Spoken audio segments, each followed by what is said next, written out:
now be an opportunity for silent prayer or meditation.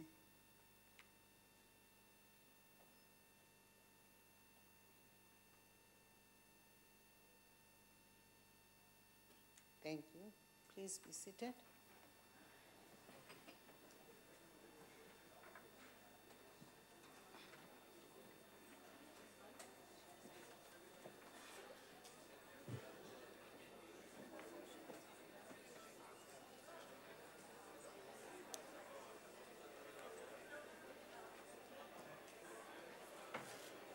Order. The only item on today's order paper is questions addressed to ministers in the governance cluster.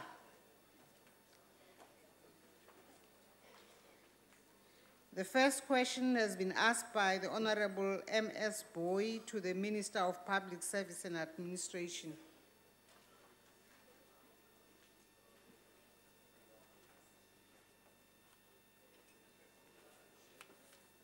Honorable the Minister.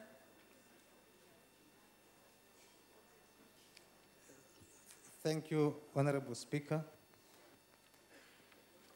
The Public Service Commission reports to Parliament.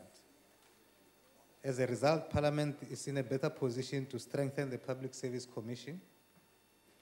However, challenges faced by the Public Service Commission include the lack of implementation of the Public Service Commission's recommendations by government departments.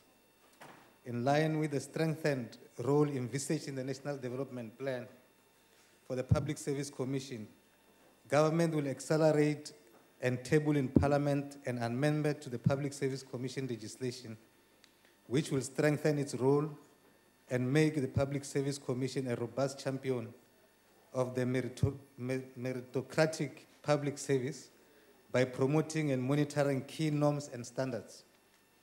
Implementation of the new financial disclosure system, known as the e-disclosure system, which focuses on the electronic submission of financial disclosures by managers in the public service, will be closely monitored by the Public Service Commission in order to ensure compliance, while ensuring that the e-disclosure system is in line with the approved regulatory framework. The Public Service Commission will also provide advice and make recommendations regarding the improvement of the e-disclosure system, which is for the senior management in the public service. I thank you. The Honorable Siminya or Honorable Boy. Thank you, Madam Speaker. Minister, given that there's been a complaint from the Public Service Commission about how there's been lack of response from departments and cooperation, don't you think you should be able to assist the Public Service Commission in the responsibility that they have taken, given that we would want to have a clean governance around this particular area? Honorable Minister. Honorable Speaker, the implementation of the recommendations of the Public Service Commission, as the reports are tabled in Parliament, have to be dealt with from two aspects. The first is for Parliament itself to play its role in ensuring that departments actually implement in terms of its own oversight role to the administration. But secondly, for those aspects which are related to the work of the Department of Public Service and Administration, we are in discussions with the Public Service Commission as to how best can we assist in the implementation of the recommendations, because once the recommendations have been made, it's up to the relevant institutions, including Parliament, to see how they proceed in implementing the recommendations. It's not for the Public Service Commission to implement the recommendations themselves. Thank you. The Honorable Glua.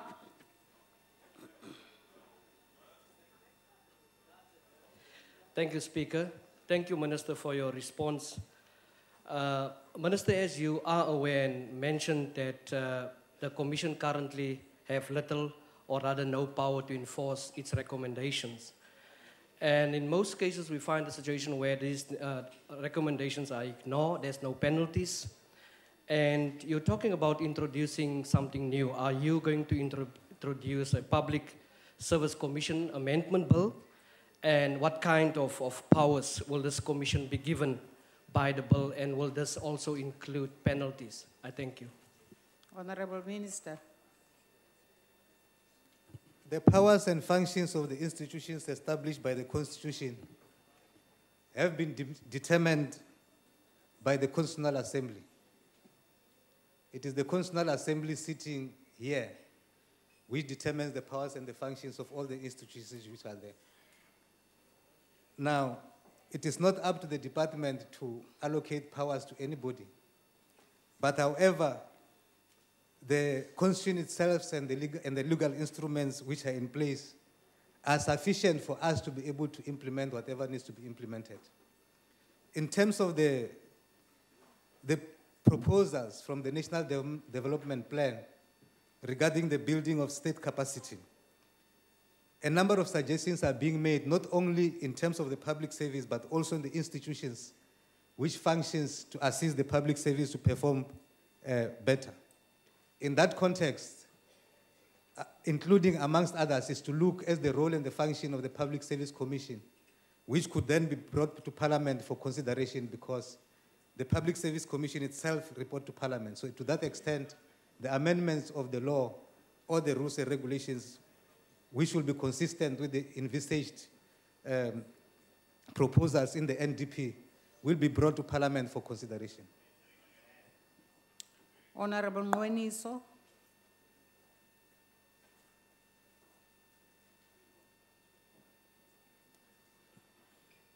Thank you, Madam Speaker.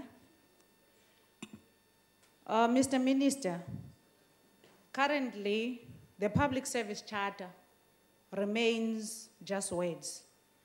And if you are saying what a Public Service Commission recommends depends on the public service to implement, why are they not implementing the Public Service Charter now? And what assurance do you have that they will implement the recommendations? You are promising that you will strengthen the legislation. When will that happen? And meantime, what are the remedial steps that can the PSC take? Thank you. Honorable Minister. Honorable Speaker, the Public Service Charter is not a product of the Public Service Commission. So its implementation has got nothing to do with the Public Service Commission. It's an initiative which has been taken by the Department of Public Service and Administration together with labor and civil society to strengthen the Batupile principles and how they should be implemented. In terms of our own experience, the implementation of the recommendation of the Public Service Commission, when I was still in the Department of Performance Monitoring and Evaluation, we helped to assist the Public Service Commission's recommendations to be brought to the attention of Cabinet. And I think between ourselves and the Department of Performance Monitoring and Evaluation will still remain our responsibility to bring to the attention of Cabinet of all the recommendations which have been made and their implementation thereof. The experience which we gained in the past few years, we found it is possible through that process for the departments to be able to implement the recommendations of the Public Service Commission where the need arises. So we have not seen a crisis as yet. With regard to at what point do we come to Parliament, as soon as the processes are in place, we're able to inform Parliament that now the process is starting in terms of the processes of how the legislation is brought to Parliament. Thank you. The Honorable Singh. Thank you, Honorable Speaker. Honorable Minister, I'm glad you mentioned in the last response the role of Cabinet, or you mentioned Cabinet. Because I would like to think that although the PSC makes recommendations which heads of departments have to follow, the primary responsibility lies with the political head of a department. The executive authority has performance agreements signed with each head of department, and it is up to the executive authority to ensure that the heads of departments follow the recommendations of the PSC. Now, the question I'd like to ask is there that kind of resolve, and have heads of departments been brought to book by members of the executive authority for not fulfilling and complying with the recommendations of the PSC? Thank you. Honorable Minister.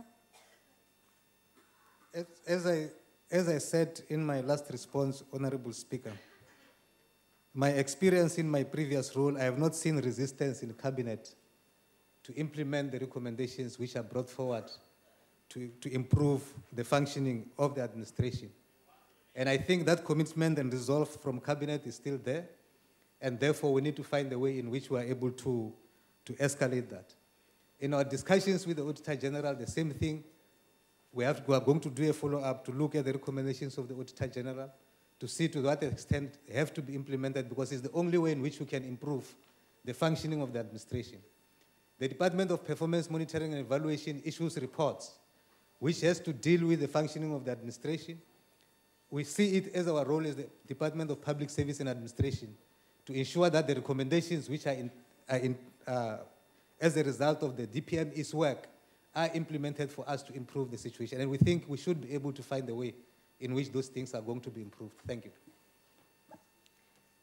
Honorable members, question number 102 has been asked by the Honorable S.M. Jafta to the Minister of Public Service and Administration. Honorable Minister.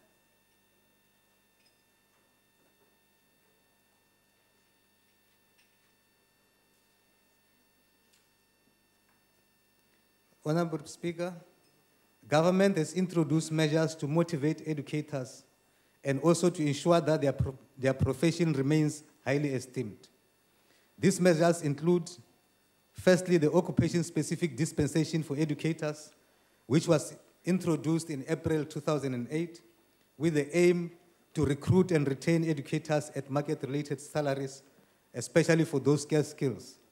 Secondly, the President appointed a commission to inquire into the remuneration and conditions of service of the public service.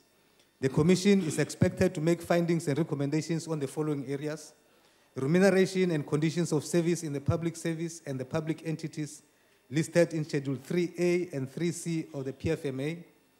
2, identify best practices in remuneration and conditions of service applied in the public service and public entities listed in Schedule 3A and 3C of the PFMA. And thirdly, fiscal sustainability of the wage bill and whether the state is receiving value for money in terms of its investment. According to the Commission's terms of reference, the remuneration of educators will receive high priority. Thank you.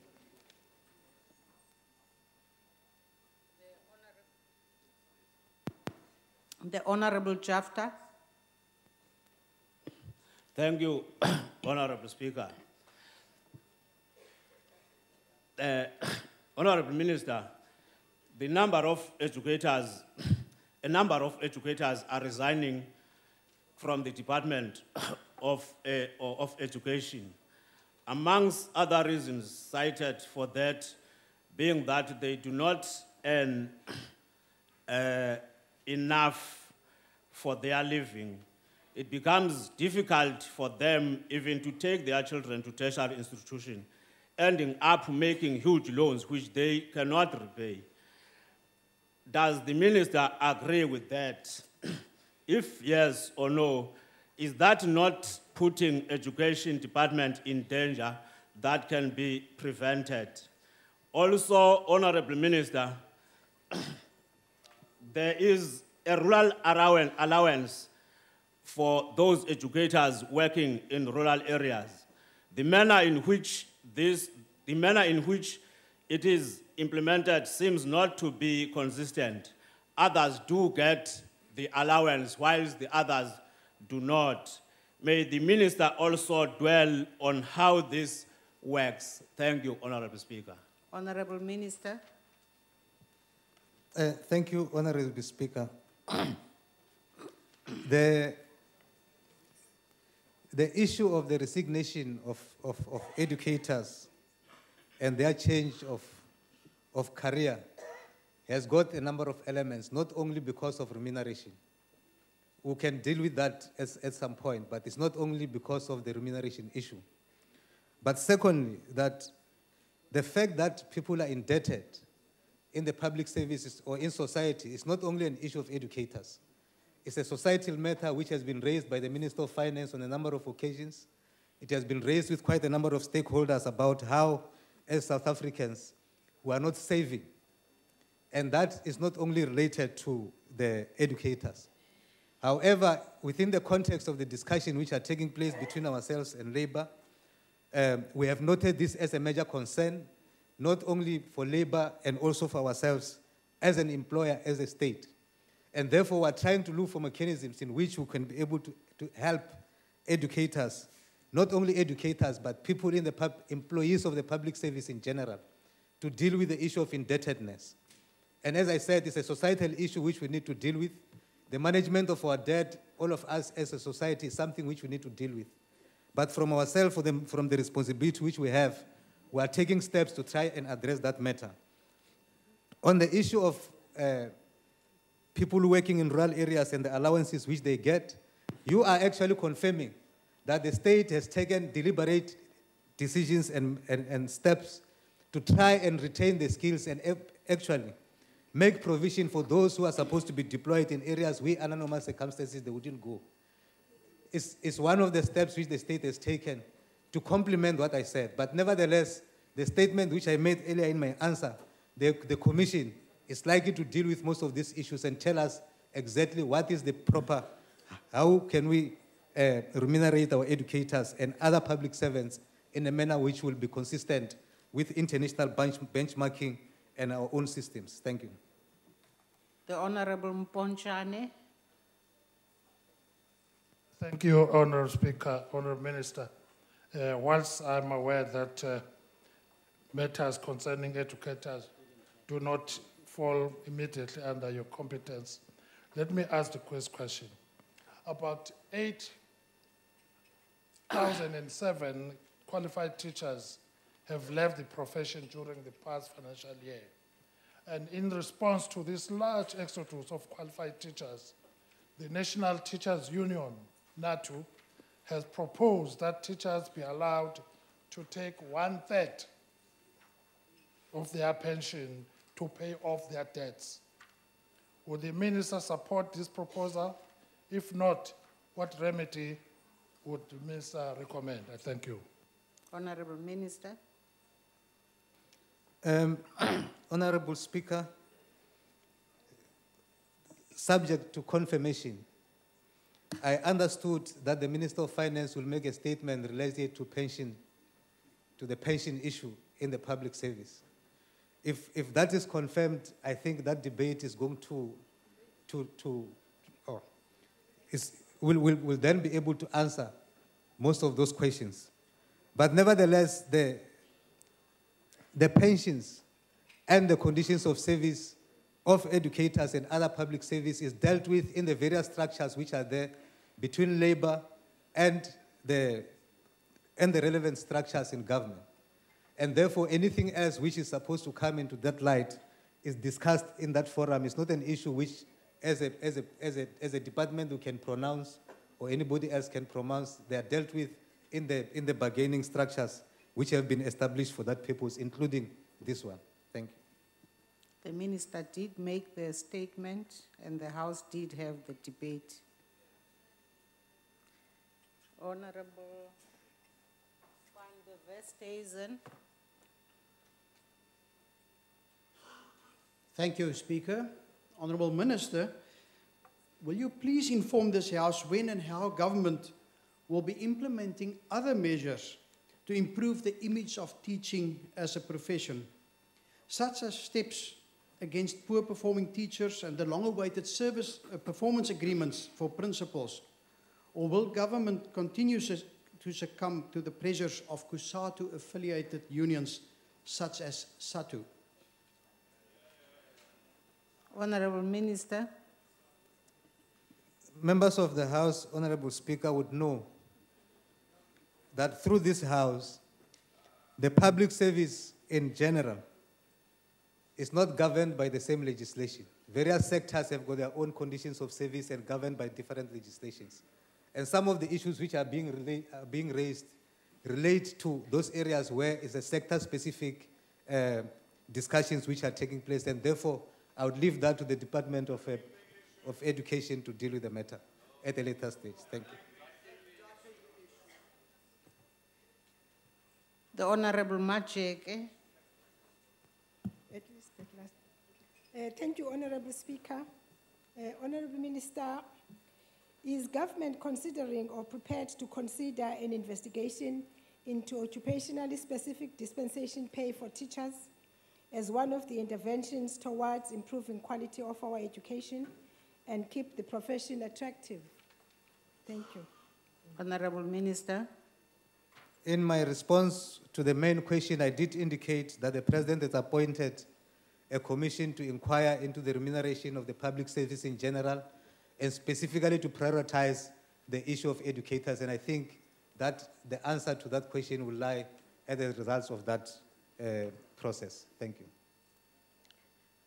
We now come to question number 107, which has been asked by the Honorable Z.S. Lamini Dubazana to the Minister of Cooperative Governance and Traditional Affairs. The Honorable the Minister.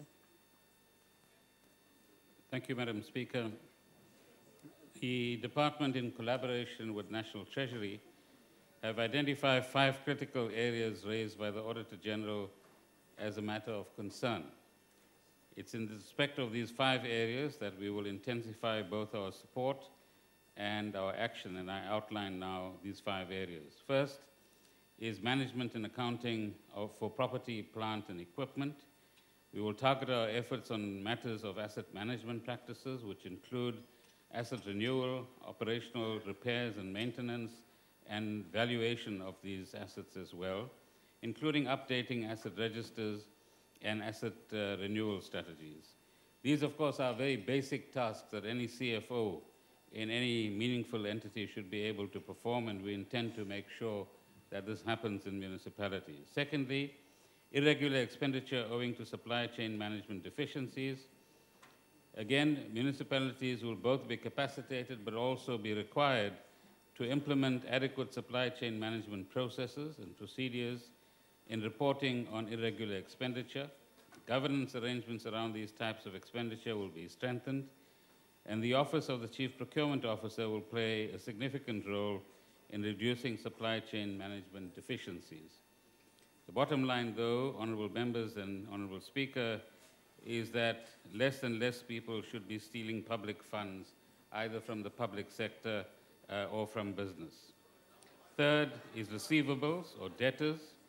In strengthening the ability of municipalities to maximize their fiscal capacity, we will focus on addressing inadequacies within the systems and processes across the revenue value chain, which includes billing systems, cost-reflective tariffs, and appropriate debt management or credit management capabilities. Fourth, the compilation of weak annual financial statements and use of consultants in this regard. Here we will improve the competency of personnel through training and skills transfer, as well as enforcing regulations on minimum standards for municipal managers and senior officials, including CFOs. We will include skills transfer and empowerment clauses in all consultants' contracts working in municipalities. Members might be aware that in the last financial year that the Auditor General reported on, 12-13, some 900 million rands was spent on consultants by municipalities with little regard to the quality of the outcome. So we are then considering centralized procurement of financial management consultants for local government. The last is, of course, fraud and corruption. Here again, we need to place a lot more emphasis on fighting fraud and corruption, but society as a whole needs to be able to contribute to this. And in particular, there are 2 issues, Madam Speaker. The first is that we need a new value system in South Africa so that we don't keep undermining the integrity of public service and governmental systems. And secondly, we need to massively increase the enforcement of legislation that already exists on individuals who choose to violate that legislation. We will make sure that further measures will be taken into consideration. These will include possible asset forfeiture, rather than just wait for long criminal justice processes. And the second is to ensure that we institute possible civil claims whilst we're waiting for other processes to unfold as well. Thank you. The Honorable Dlamini Dubazana. Thank you, Honorable Speaker. Honorable Minister, is it possible that you develop a collaboration between yourself, your department, and the Auditor General so as to ensure that adequate processes are attained to avoid irregular expenditure? Because indeed it is due to those inadequate processes. I thank you, Honorable Speaker. Honorable Minister. Certainly, Madam Speaker, we work regularly with the Auditor General, but more importantly with the National Treasury, whose prime responsibility it is to manage matters financial in this regard. And we will continue with our efforts to improve this particular area. Thank you. The Honorable Hlengwa. Thank you very much, Madam Speaker. Honorable Minister, you have touched on the issue of consultants, but I just want to zoom in on the 695 million rands spent on consultants in preparation of financial statements for the Auditor General, to first find out whether in that particular area, whether that expenditure was justified in the preparation of those financial statements. And secondly, what interventions in particular in this area of the preparation of financial statements are you going to be putting in place to ensure that the money is not paid out as it is being paid out now? I'm not saying we should be against consultants, but the figure of 695 million can certainly not be justifiable when municipalities should in fact have the necessary skills, capacity, and knowledge for them to do these things in-house. Thank you very much. Honorable Minister. The Honorable Schlenger is absolutely right. And thank you for correcting my number, 695, on annual financial statements being done. It's not justified. We should be hiring competent people, but we know that in many instances, people either grow into competency or they inappropriately appointed where they are. And as I indicated in my earlier answer, there are measures being taken to work out people from the system who are not competent. Secondly, as I also indicated, we will ensure that those who are providing these services do so in the right kind of way. They strengthen the hand of officials within the system, and that this competency is actually built within municipalities themselves. Annual financial statements are basic statements of account that a financial officer should be able to complete. Thank you. The Honorable Mileham. Thank you, Speaker. It's Milam, like Malema, but without the A. Milam. Minister, given that over 800 million rand of fruitless and wasteful expenditure was incurred by municipalities during the audit period, and a further 11.6 billion rand in unauthorized expenditure, both of which are an increase on the previous financial year, it cannot truly be said that there has been an improvement in the audit outcomes. Minister Shicheka touted Operation Clean Audit 2014, this document I have in my hand, as a solution. And Minister Baloy promised that the local government turnaround strategy would solve all the problems. Minister, the question is this: how is your back to basics strategy any different from the previous empty promises of your predecessors? Honorable Minister. Honorable Speaker, as Honorable Malema version 2 knows quite well that we are just 14 weeks into the new administration. He also knows that we've explained to him and others the change in accounting standards that have taken place that have added increased complexity to the way in which financials are to be reported. He is also aware of the fact that unauthorized expenditure can in fact be authorized through appropriate processes. So numbers themselves shouldn't actually frighten people. It's the underlying issues that are far more important. And lastly, all I can say to the Honorable Malema version 2 is just give us a few months and we'll see what we can do to improve on the performance of this government. Playing politics with this issue doesn't quite help.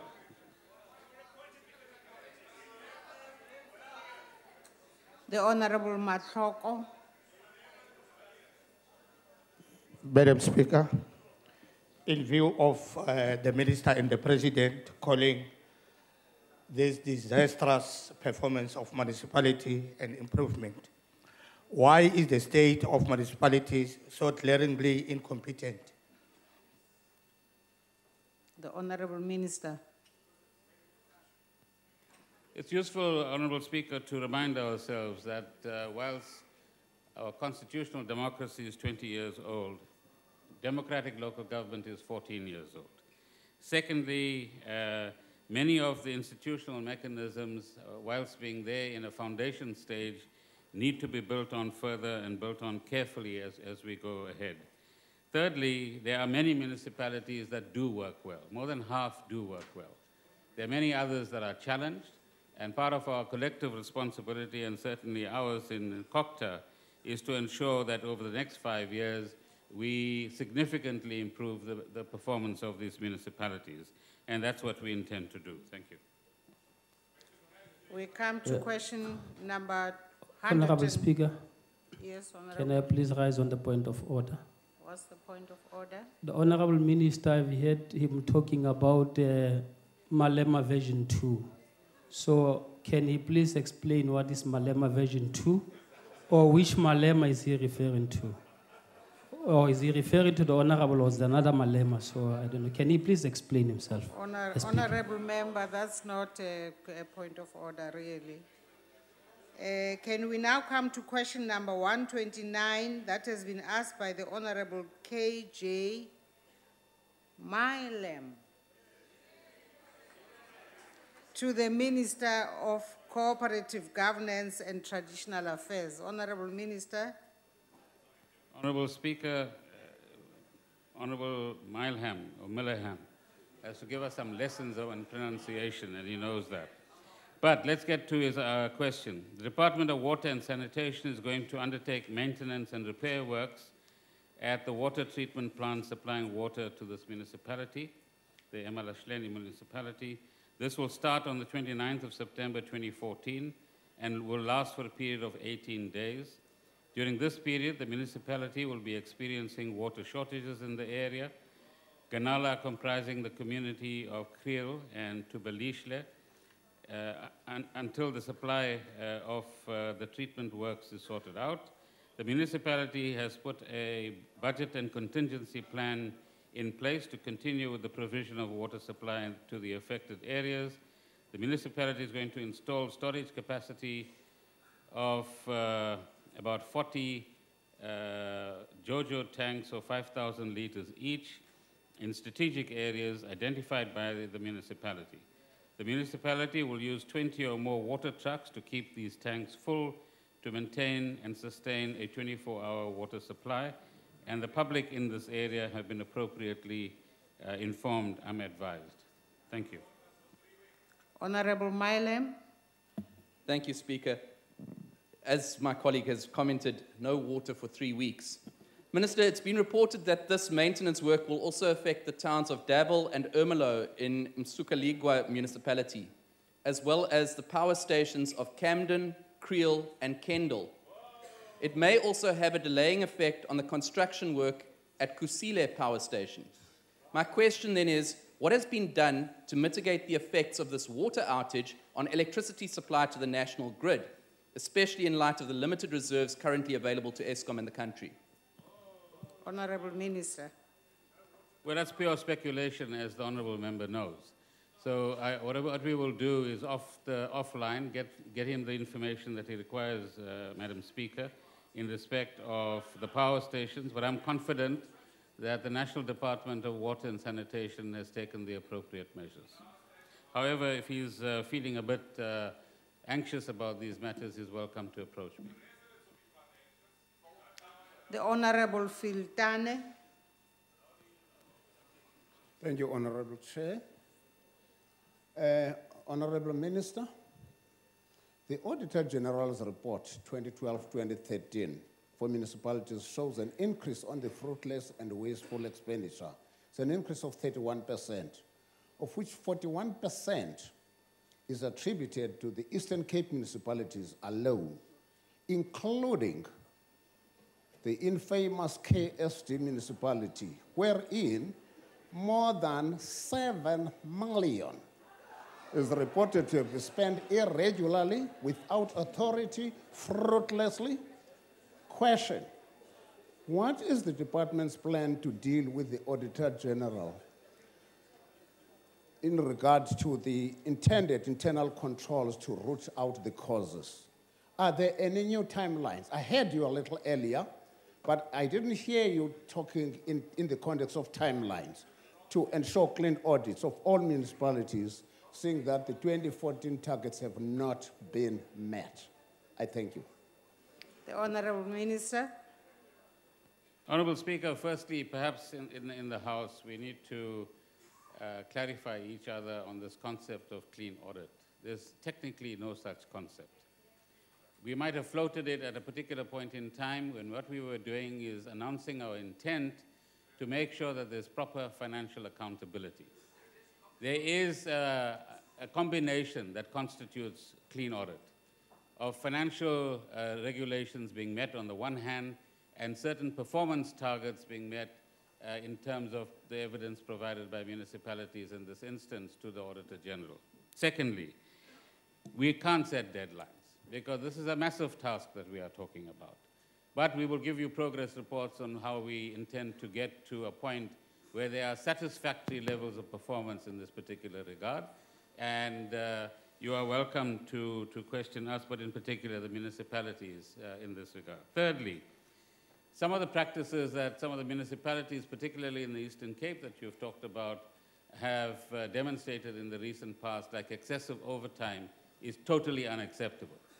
And both the Treasury and ourselves will have to take much harsher measures to make sure that public funds are spent properly. At the moment, I believe that our consequence management is weak, and as a result, people on the ground believe, whether they're officials or politicians in municipalities, that they have all the latitude in the world to misspend public funds.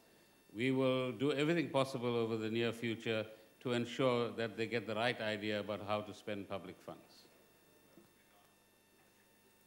The Honourable Mudau.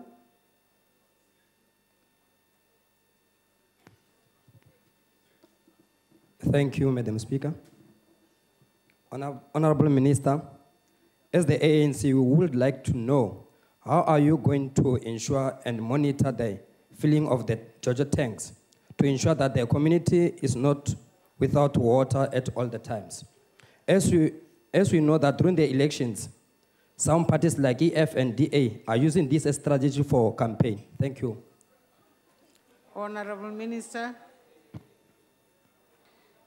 Well, Honourable Speaker, it's the task of us in the ANC to make sure that we don't give the other parties the opportunity to abuse these sorts of issues, firstly. Secondly, as cooperative governance and traditional affairs, we are establishing a 24-hour monitoring center which will enable us to keep an eye on every municipality in due course. It's being set up at the moment, but within the next 3 to 4 months, we'll be able to monitor what goes on in broad terms in respect of crucial services in each of the municipalities that this goes on. Thirdly, as part of the political process, it's understandable that every little weakness is to be exploited in order to gain political advantage, but we might regret that at some stage. The Honourable Machobeni. Thanks, Chair. What is the cause of this water outage? What is the explanation for this long-term outage plan? Didn't you see it coming? I thank you. The Honourable Minister. Honourable Speaker, you can't see everything coming. So there are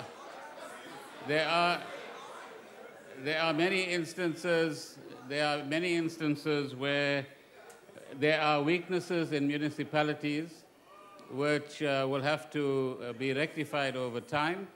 So if the honourable member wants to know a little bit more, I suggest that they approach the mayor of Emalahlenyi and ask those questions. Thank you. Honourable members, question number 109 has been asked by the Honourable R.M.M. Lisoma to the Minister in the Presidency. On a point of order, Speaker. Yes, what's the point of order, If Honorable Malema? ministers are going to come here, we ask them questions, and they refer us to the mayors, then what is the purpose of this exercise? I mean, it's extremely out of order. He must answer the question and stop referring us to the mayors. He's got access to the mayors. He's the minister. And therefore, he must be the one who asks the mayors and come and account here. Honorable Minister, you want to say something? Honorable Speaker, to the extent possible, one does account here. I don't think I need any lessons in that regard at this point in time. And all I'm saying is that when we get into the minutiae of detail, don't expect us to know all. Come back to us and ask us to find out, and we'll certainly come back to you. Not a problem. All but right. we are not in a position. Madam Speaker, you know, there's some basics about our constitutional order that perhaps all of us need to learn. Our Constitution says in Chapter 3 that government is organized in 3 spheres. And there's a particular arrangement in terms of which those 3 spheres work. So whilst making political capital might be easy, we might actually have to learn a bit more about the Constitution before we raise this issue. Okay, Honorable. The Minister in the Presidency. Honorable Minister in the Presidency.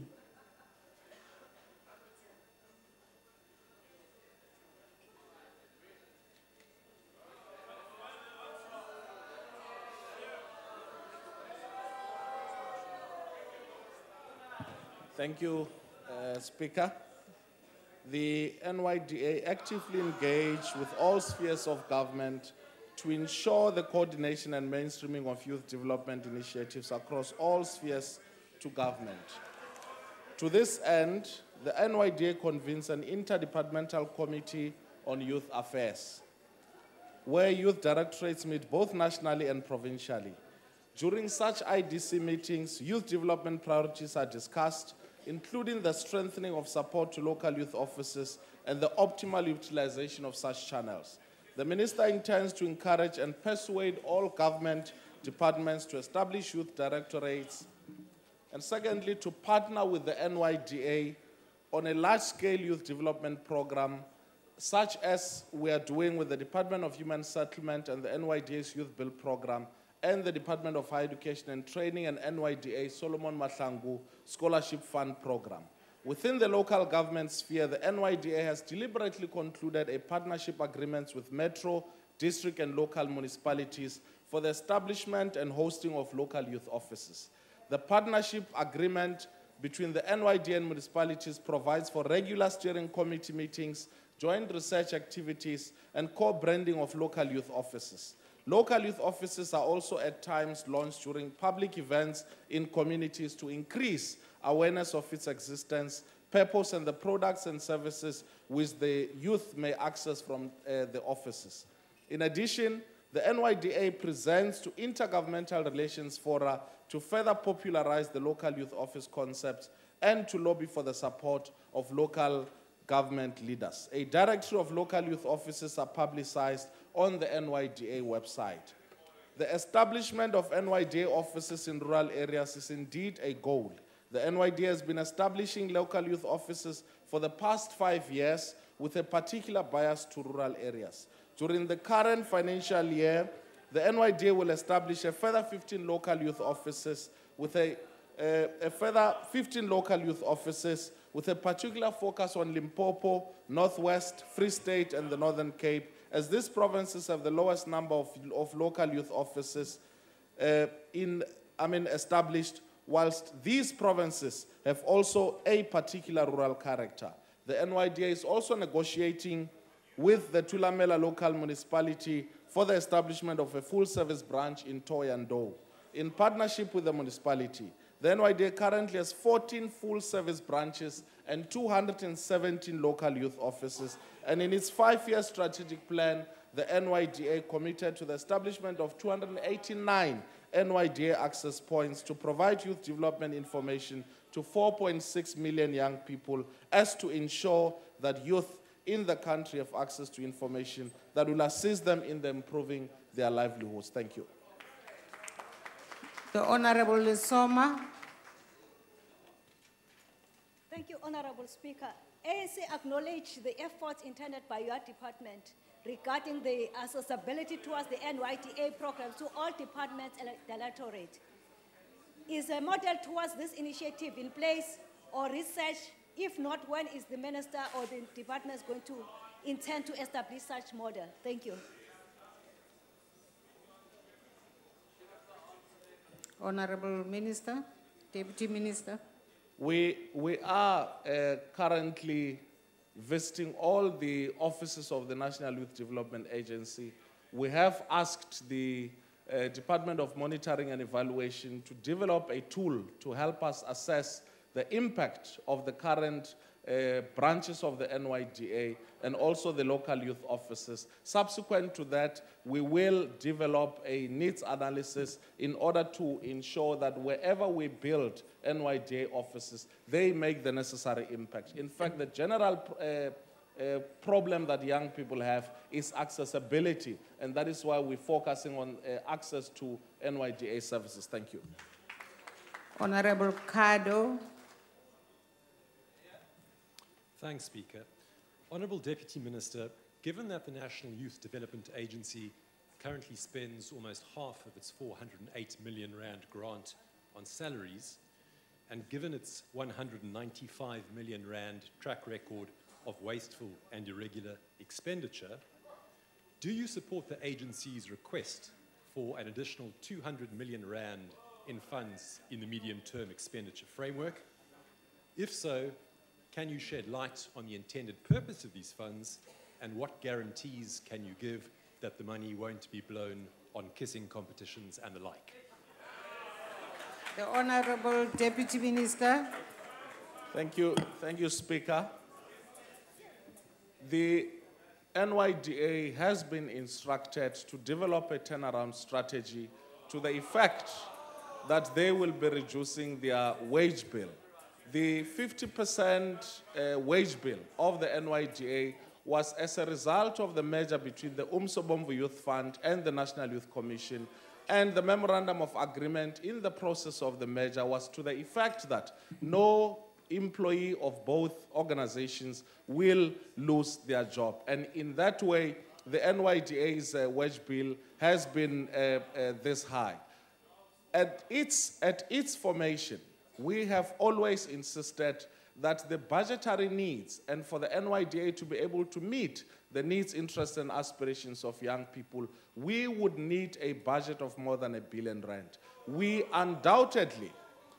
undoubtedly support the current budgetary needs and requests by the NYDA from Treasury, and are working together with Treasury to ensure that we find ways and means to cover their most immediate needs. There's also been changes in relation to the management of finances of the NYDA, from huge amounts in adverse findings by the Auditor General to now close to, to far less than 15 million rands in the last financial year. We, however, believe that a lot more needs to be done in order to turn around. Most of the money that has been requested is for the local youth offices and the branches that I've spoken about earlier. And over and above that, some of the money is to go into the grants that the NYDA is giving out to youth enterprise, which in our view are making huge differences. Thank you. The Honourable Hlengwa. Thank you very much, Madam Speaker. Honourable Deputy Minister, the reality is that whilst you speak about this very nice number of offices, young people in this country do not know where to find the NYDA. It is conspicuous by its absence, and that has been the case ever since it was formed back in 2009. Now, the problem is being further compounded by the fact that the provincial advisory boards have not been renewed, and there is a view that they're not going to be renewed. So the first point then, Deputy Minister, would be what linkages are you going to be creating with the national office of the NYDA, with these local offices that you speak about, which we are yet to see, excuse me, and yet to find? And secondly, whether you are satisfied with the capacity with which national office has and whether the local offices will have the capacity to meet the collective needs of young people. And lastly, there's this continuous issue of wasteful expenditure going as far back to the Kissing Festival of 106 million rand in 2010. And how are you going to sort that out? Because the perception out there is that the NYDA is failing, and you've got a responsibility, whether it's there or not, to make it work. So the perception each passing day is becoming a reality. Honorable Deputy Minister. Thank you, Speaker. We take a lot from perceptions, although not in all instances, perceptions are a reflection of the reality. In many instances, because of the history of those who were responsible, who were in the decision-making of the NYDA, a lot of decisions which were taken, which were not to a certain extent in the advancement of the needs, interests, and aspirations of young people. And that is why we believe that what is happening now in the NYDA is about change, and that change has been witnessed by a lot of young people. But just to be specific, we are currently going through a review of the National Youth Policy 2014, and also a review of the Integrated Youth Development Strategy. All of this will inform the type of legislative framework and institutions that we should put in place at a national level and also at provincial levels, which will then inform whether do we still need provincial advisory boards or not. In our view, we must expand the structure of the NYDA at the lowest level possible. And the lowest level possible means that expanding the local youth offices, there are currently more than 220 local youth offices, as I said in the initial response, but we need more of those. We need the presence of of youth service products driven by the NYDA in each and every space available in this country so that we improve that access. And that is why most of our effort now is targeted at not only expanding but also profiling the services and presence of NYDA offices. Yes, on Monday I was in PE at the branch, NYDA branch there. Of course, there are problems, there are challenges, but we think that we need to resolve all of those things. And that is what we will also be doing in the near future to ensure that the services that the NYDA provides are accessible. The issue of the Kissing Festival, we think that it's a matter of history. The people who were responsible for having ensured that a very legitimate festival, which was the World Festival of Democratic Youth, is turned into a Kissing Festival, are today sitting here as the economic freedom fighters. So there's no fear, there's no doubt that issues of kissing in our festivals are a matter of history. Thank you.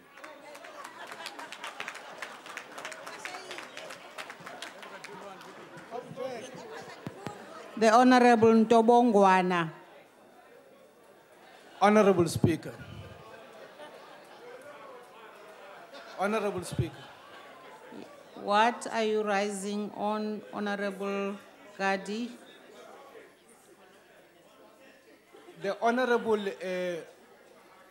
Minister Manamela does not appear to be very economic with the truth.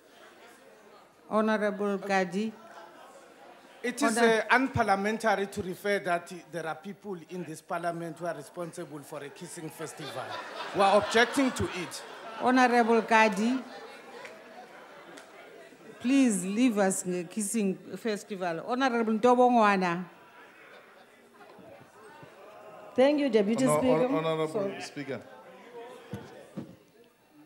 Honorable Malema, what are you rising on? On misinformation. No, there's no such a point. Honorable Ntobongwana. Honorable Speaker, Deputy Minister, what will you ensure to do that the NYDA gets depoliticized and used to benefit all South African youth, regardless of their political affiliation? Honorable Minister. Thank you, Honorable Speaker. As I said with the previous question, that perceptions, although important, sometimes are not a reflection of reality. There's a perception out there that the role of the NYDA and its services are intended for young people of a particular youth affiliation. That is definitely not true. All young people should go to NYDA offices, NYDA local youth offices to go and access the services of the NYDA, irrespective of which political party or political affiliation they belong to. If there is any young person who believes or who suspects that they've not been provided for by with a service by the NYDA on the basis of their political affiliation, there are avenues, including the presidential hotline or whatever other complaints that one would want to use, including writing directly to myself or my office or the office of the minister so that we handle any such complaints. Thank you. Honorable members, we come to question number 108, which has been asked by the Honorable Lesoma to the Minister in the Presidency. Honorable Minister. Madam Speaker, the Department of Planning, Monitoring and Evaluation, DPME, is collaborating with the Public Service Commission, the PSC, with regard to monitoring declarations of financial interest by Senior Management Service members, SMS. The objective of this collaboration is to reinforce the efforts of the PSC to work towards 100% compliance. The DPME obtains compliance reports from the PSC and presents these regularly to the Forum of South African Directors General, FOSAD, to bring this information to the attention of top management of government. In addition, our department carries out annual assessments of the quality of management practices in all national and provincial departments, which include an assessment of compliance with the requirement for SMS members to declare their financial interest. The prohibition on public servants doing business with the state is in the Public Administration and Management Bill, which is currently awaiting the signature of the President. Once this bill becomes law, DPME will engage with the PSC regarding possible collaboration with regards to compliance monitoring. Thank you. The Honorable Lesoma. Thank you, Honorable Speaker. Honorable Minister, how are you intend going about to ensure that the business as usual mode of slow improvement of compliance is being speeded up? Thank you. Honorable Minister. Thanks, Madam Speaker. That will be done through monitoring. I can report to this House that in 2009 financial year, there was about 47% compliance by SMS members. But because of this monitoring by the PSC and the department, at this moment in time, it is around 84%. So with the promulgation of this law, we'll be able to improve to 100%. Honorable Maxson. Thank you, Speaker. Honorable Minister, in terms of Section 31 of Chapter 7 of the Public Service Act, reads as follows. If a supply chain management official or other role player or any close family member, partner, or associate of such officials or other role player has any private or business interest in any contract to be awarded, that official or other role player must disclose the interest and withdraw from participating in any manner whatsoever in the process relating to that contract. Despite such straightforward legislation, why does the practice involving senior and non-senior ANC relatives who benefit by association still continue unabated? Thank you. Honorable Minister. So if the honorable member has that information, not only of ANC members, but general members of the public service, you are obliged to report that to law enforcement agencies and also to the public service for disciplinary action as well as criminal investigation. The Honorable Mutau. Thank you very much, Honorable Speaker. Honorable Minister, with reference to this declaration of financial interest, according to the Auditor General's report, municipal employees, councillors, their close relatives, and other civil servants raked in more than R500 million in municipal tenders during financial year 2012-2013. Does the Honorable Minister support the principle that close relatives, not just the spouse of a public servant, should be required to make a full disclosure of their financial interest? If not, why not? If yes, what concrete steps will the Minister take to ensure that this requirement is implemented? Thank you. Honorable Minister. I've indicated, Honorable Speaker, that this House passed the Public Administration Act bill, which is now before the President. Once that becomes law, what you as lawmakers have decided will be prosecuted to the fullest extent of the law. Thank you. The Honorable Singh. Thank you, Honorable Speaker, and thank you, Honorable Minister. I would just like to know if the Honorable Minister is aware of how many senior managers have not declared their financial interest to date. And I'm asking this in the context of what is called, Honorable Minister, the cooling off period. It is common knowledge, and we've had it in the past, that many senior managers in government have left government departments and then they are found to be directors on boards of certain companies and doing tenders then with government.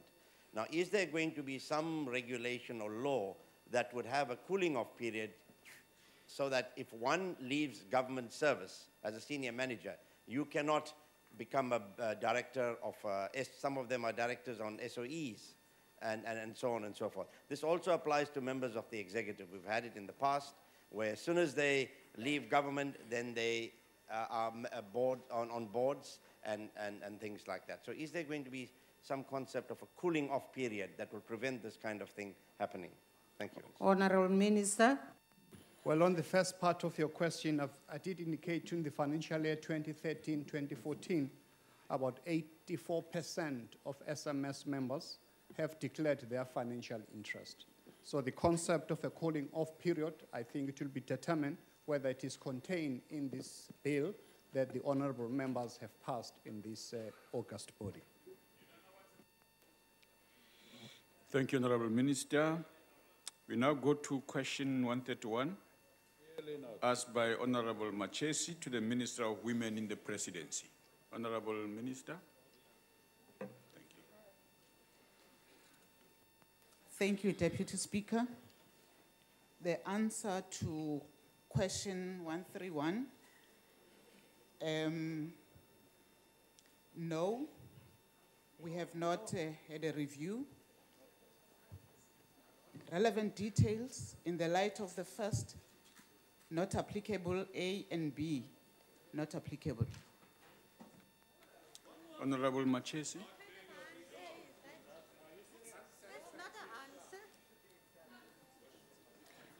Thank you, Honorable Deputy Speaker. Honorable Minister, there were 127 complaints of domestic violence rules contraventions committed by SAPS members. Only 3% of those cases were completed and resulted into disciplinary convictions. The Civilian Secretariat for Police found that SAPS members did not know how to implement the Act or let alone the steps to take to assist complainants. To top it all, 42 domestic violence deaths were committed by government police officers, the very people that are supposed to protect us. Minister, Vulnerable women are being failed by this government. Why is this government not taking the scourge of domestic violence seriously? Honorable Minister.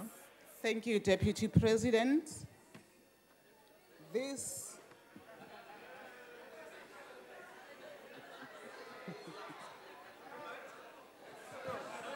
It's the Deputy Speaker, not the Deputy President.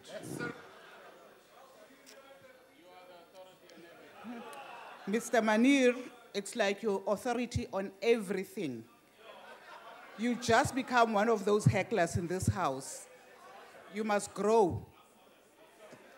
Honorable Speaker, the issue we're raising today on the points raised by Honorable Machesi, this Machesi is a new department which has been restructured with a new mandate. And the issues you're raising and your question which was talking about a review, how do we review when we're restructuring and defining and coming up with a strategy which intends to do with it? And also the issues you're raising in this house are issues which are directly related to the justice cluster, and we are going to work with them in making sure that all issues which deal with violence against women are being addressed, whether by police, whether by communities, or by any other individual in society. We are going to focus on all those issues. It's not only the issue of Domestic Violence Act which we've got to review. We've got to look at the value chain if we have to do justice to women in this country and children.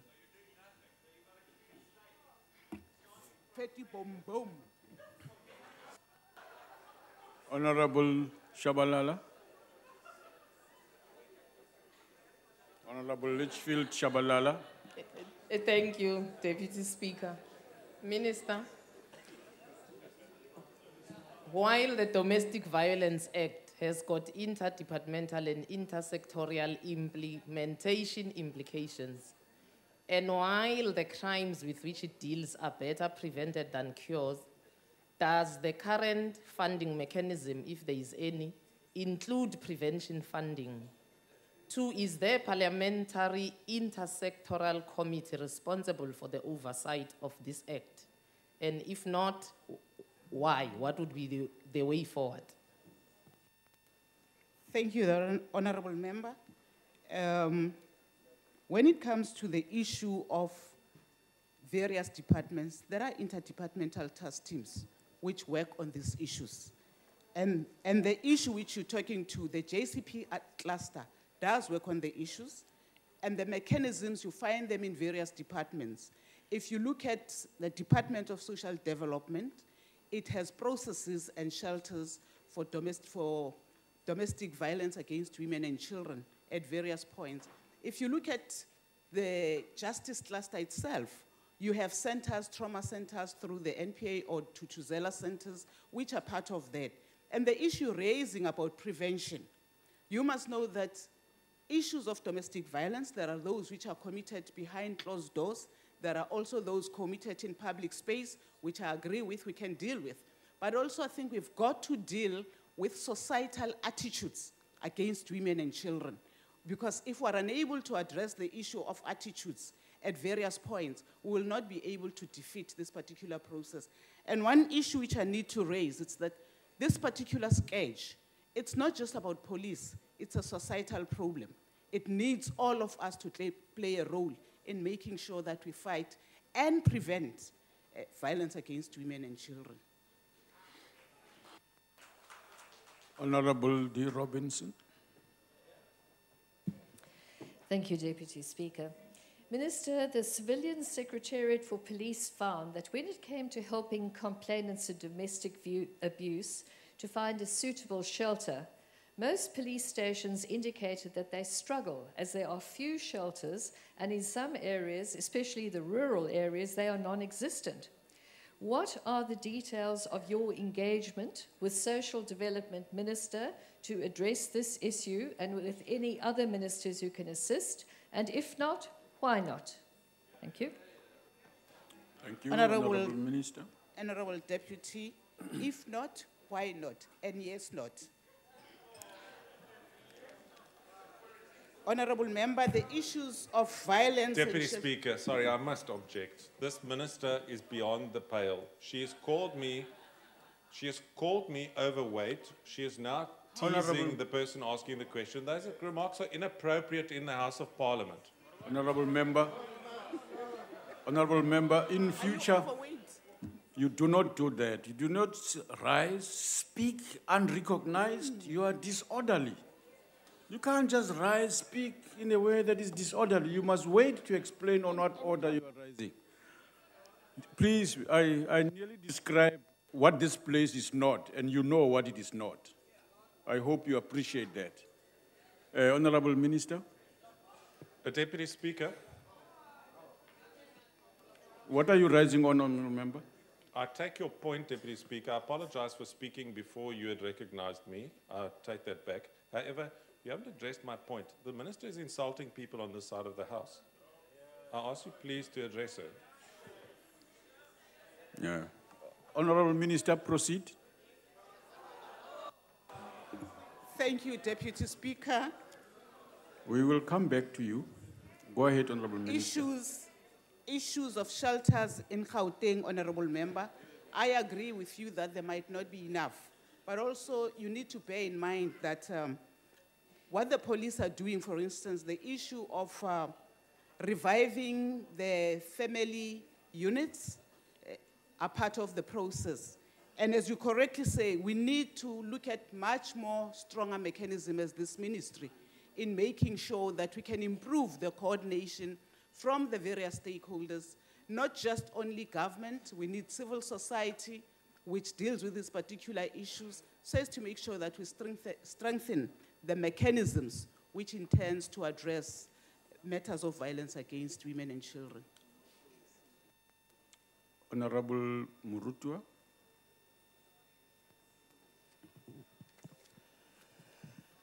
Thank you, Deputy Speaker. Honorable Minister, given the department's recent review of its mandate and the review of policies and programs concerning women, will this include the review of the role of the National Council Against Gender-Based Violence in ending gender-based violence? Thank you. Thank you, Honorable Member. Indeed, we'll be reviewing various mechanisms and machineries which exist in making sure that we can reflect on them, whether they're effective, but to what extent, as government, are we not duplicating responsibilities? Because what is key now is to make sure that we're able to pull together our resources in a much more coordinated way in fighting the scourge of domestic violence. One of those institutions would indeed include the Council for Gender-Based Violence Council, which at this point we think that some of what it does currently resides with social development, resides with National Prosecuting Authority. So it does call upon us to relook at that and how best can we reposition in being more effective when it comes to domestic violence. Thank you. Is there anybody that I'm missing? No. No. Let's go to the next question asked by the Honorable Matluku to the Minister of Cooperative Governance and Traditional Affairs. Honorable Minister. Honorable Deputy Speaker, the former Minister of COCTA tabled the report to the Council of the Maribeng Local Municipality in 2012. In respect of the implementation of the report, I'm informed that the municipality, in terms of regulations for disciplinary code and procedures for senior managers, appointed a firm of attorneys to investigate the allegations against the municipal manager, the chief operations officer, and the acting director of corporate support services as contained in the Ministerial Task Team report, and all three officials were placed on precautionary suspension. The attorneys furnished the report to the acting municipal manager on the 1st of August 2014, which recommended that disciplinary action be instituted against the three officials. The report was subsequently tabled before Council on the 21st of August 2014, which resolved that the acting municipal manager be given full delegated powers to institute action against the affected officials and appoint an independent presiding officer and prosecutor to proceed with the action. The acting municipal manager has since appointed the prosecutor and presiding officer, and the prosecutor will prefer and serve charge sheets on the affected officials within 30 days of his appointment, and the date for the hearing shall then be determined. Council removed the speaker, and he is now serving as an ordinary councillor, and a multi-party committee was established to investigate the allegations contained in the Ministerial Task Team report against the speaker. The multi-party committee is still to report to full council on its findings. The mayor is responsible to submit and table that report to council. At this stage, I'm not aware of the progress made on this regard. Council also resolved to extend the secondment and the acting position of the municipal manager to enable him to finalize the disciplinary proceedings, and that extension expires on the 30th of November 2014. In respect of the SIU report, the SIU has not yet presented the final report on irregularities in the Northwest Municipality. A preliminary report was presented to the former Premier of the Northwest. The final report is still being awaited. Thank you. Honorable Matluku for follow-up.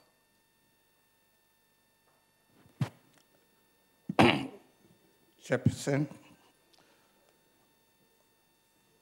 this investigation has taken too long, for 3 years. It is a disgrace. While the Nkandla report took only a month. Honorable Minister, what specific actions will you take as a minister to deal with this big problem of corruptions in the Northwest Province? Honorable Minister. Deputy Speaker and Honorable Matloko, we agree. If it took 3 years, and I haven't been in this position for 3 years, it's too long. Secondly, we agree that more must be done to, as I said earlier on in earlier responses, on the question of corruption and fraud. In this regard, what we have done, Deputy Speaker, is to establish a joint committee between COCTA and the Northwest Province. That committee is reviewing the position of all the municipalities in the Northwest. We will then establish either what kind of supportive action needs to be taken or what forms of enforcement action need to be taken to rectify situations in different municipalities depending on their circumstances. Thank you. Honorable Mtetwa.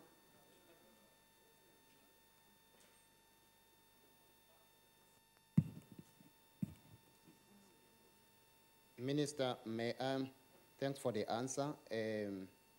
I wanted to know, Minister, if you still, now that the task team has been put in place, if there is any progress regarding this and how far with the progress since the matter has been in process for some time. And thanks for the answer that there is a team that is working on it already.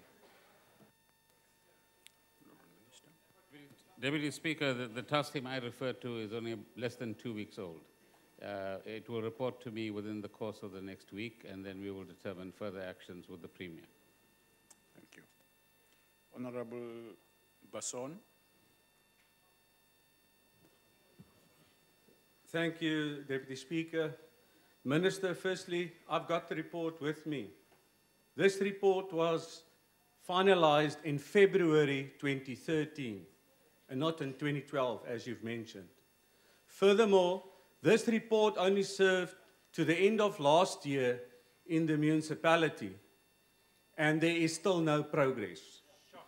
Minister, the Ministerial Task Team report on Maribeng, that, as I mentioned, dated February 2013, notes that historically the Public Investment Corporation loan is the main contributor to the poor financial state of this municipality.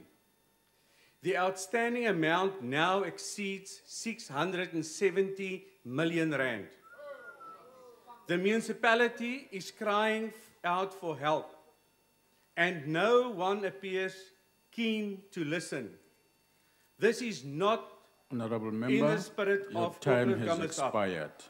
could the Minister answer us on what is he going to do? Otherwise, he should step aside so that the DA could hand this report to the Public Protector. Deputy Speaker, the honourable member is well in his rights to take as many steps as he likes to the Public Protector and hand over the report. I don't know why he thinks we're going to be scared of that proposition. I said very clearly that we're reviewing all of the municipalities. We will look into all of those reports.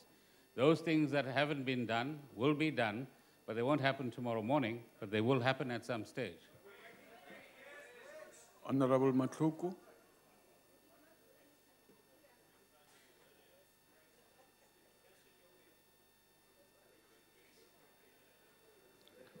Honourable Deputy Speaker, I'm covered. Thank you, sir.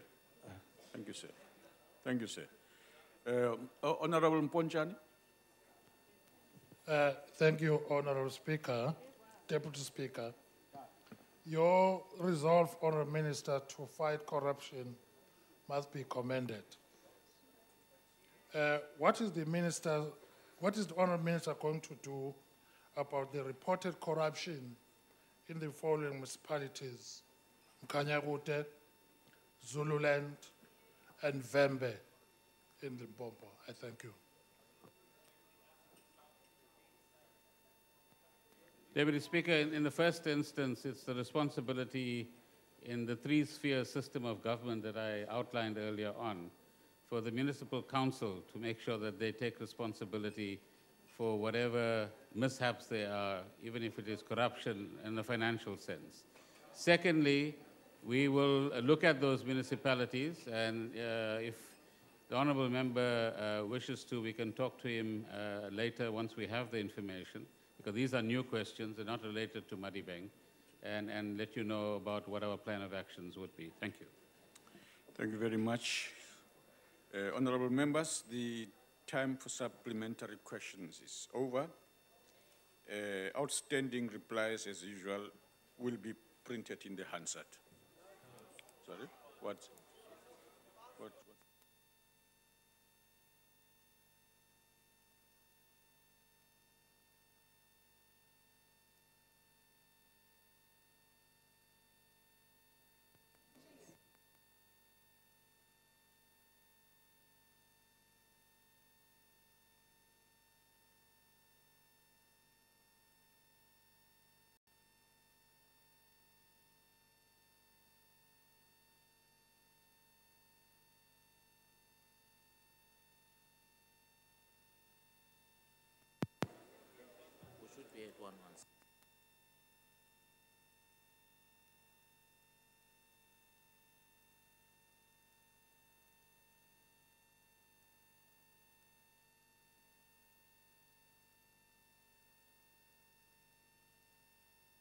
My apologies, honourable members. We will now go to the question asked by Honourable Mtetwa to the Minister of Cooperative Governance.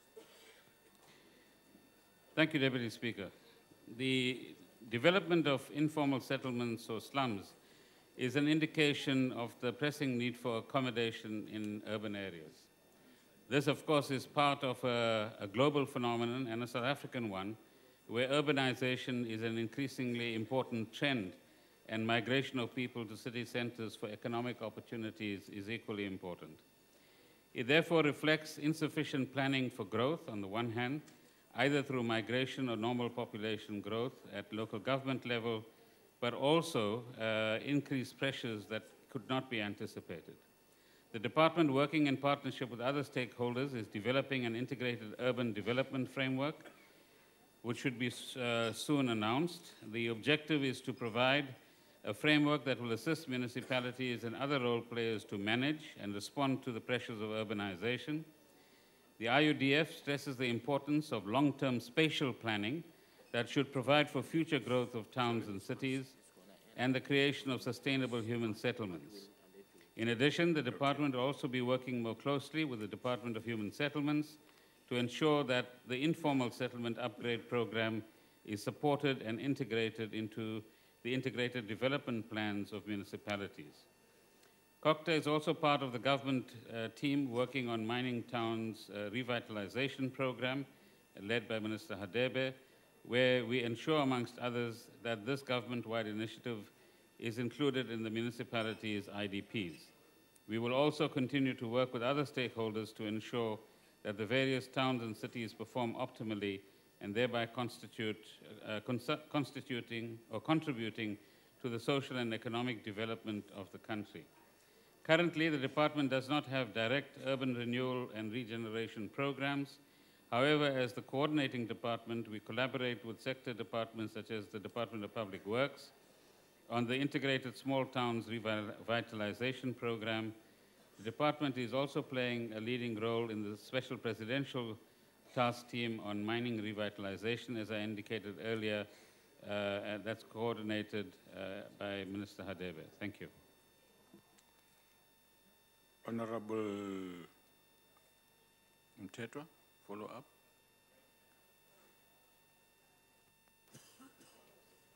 Minister, how soon these envisaged programs of the UIDF Incorporation Urban Renewal Generation Program, how soon do you think it's going to take place? Thanks. Thank you. Minister? The President, Deputy Speaker, has announced that he's convening a local government summit on the 18th of September. At that summit, the Integrated Urban Development Framework will be launched, and it will probably take another 6 months before we can practically work out the implications for municipalities and their planning processes of the IUDF. So over the next year or so, I would imagine we can begin to see more focused action being taken on proper spatial development plans, which are within the framework of the IUDF and which enable municipalities to anticipate future developments and plan for them. Honorable Litchfield Shabalala. Thank you, Deputy Speaker. Minister, development architects and town planners often argue that there shall be no urban development without rural development, and that where this happens, that development only qualifies into what is called a skewed urban population explosion and unregulated rural depopulation. What collaboration, therefore, have you found between your department and Minister Nkwinti's, and what specific programs have you found that require a joint planning between the two, or are the two departments going on in silos? Thank you. Speaker and Honourable Member, no, we're not going on in silos. In fact, within the governmental system, you've had a rural development framework, as you know, Honourable Member, for some time. What's been missing is the urban development framework. Secondly, as much as possible, we need to plan on the basis of our district architecture so that both urban and rural plans are integrated into one. And thirdly, as we develop more macro infrastructure plans in particular, based on those spatial plans, the kind of integration you anticipate will happen as well. So I certainly agree with you that we can't see these as two different siloed elements. Honorable Easthuizen. Thank you, Deputy Speaker. Honourable Minister, has this government planned adequately, firstly, for the rapid rate of urbanization in and around metropolitan areas? Secondly, ensure that existing legal frameworks can accommodate this rapid rate of urbanization, particularly in respect of land rights, as we believe that these two factors directly contribute to the growth and development of the so-called slums around our cities. Also, do the current urban planning models address the needs of all people equally? Thank you. Minister. Deputy Speaker and Honourable Member, our current approach doesn't cater for all people equally. And that is why this balance between urban and rural on the one hand, but proper urban planning on the other hand is absolutely crucial. So we do have the foundations of all of these mechanisms in place, but more needs to be done more dynamically and proactively in order to anticipate developments rather than react to them, and enhance the frameworks that we have so that we can accommodate future trends. Honorable Kubisa. Thank you, Deputy Speaker. Mr. Minister, may I know whether you have there are any plans for Khayelitsha, Kukulethu, Langa with regard to slums clearance? And then secondly, is there any database that you have as a government for those people who have got their houses? Because it happens that some of them will get houses and then will go for the second inning. Thank you. Honorable Minister. As the Honorable Kubisa would know, Deputy Speaker, that's a matter that the Minister of Human Settlements is best qualified to answer. So I don't have any stat answers for you on what plans there might be on of those questions. The question of waiting list is certainly a big issue. Some municipalities do well, others don't. But perhaps the House should request the Minister of Human Settlements to address you on this matter. Thank you. Honorable Mylem. Thank you, Deputy Speaker. Following the initiation of a forensic investigation into allegations of maladministration and corruption in the implementation of the Beckersdale Urban Renewal Program to the tune of 1.2 billion rand, local COGTA MEC Jacob Mamabolo said he wanted all parties involved in the renewal projects to declare their business interests in a special register. Does the Minister support such a special register for renewal programs to prevent the collapse of future urban renewal programs? And if so, how would he implement and enforce it? Deputy Speaker, there should be transparency in every procurement process. In any situation, whether in the private sector or in the public sector, if there's interest to be declared, they should be declared, not only for renewal projects.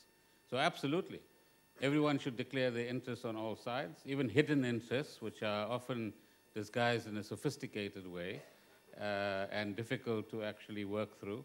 But the principle is one that all of us should accept and practice on a daily basis. Thank you, Honorable Minister. Honorable Hlengwa. Sorry, just hold on.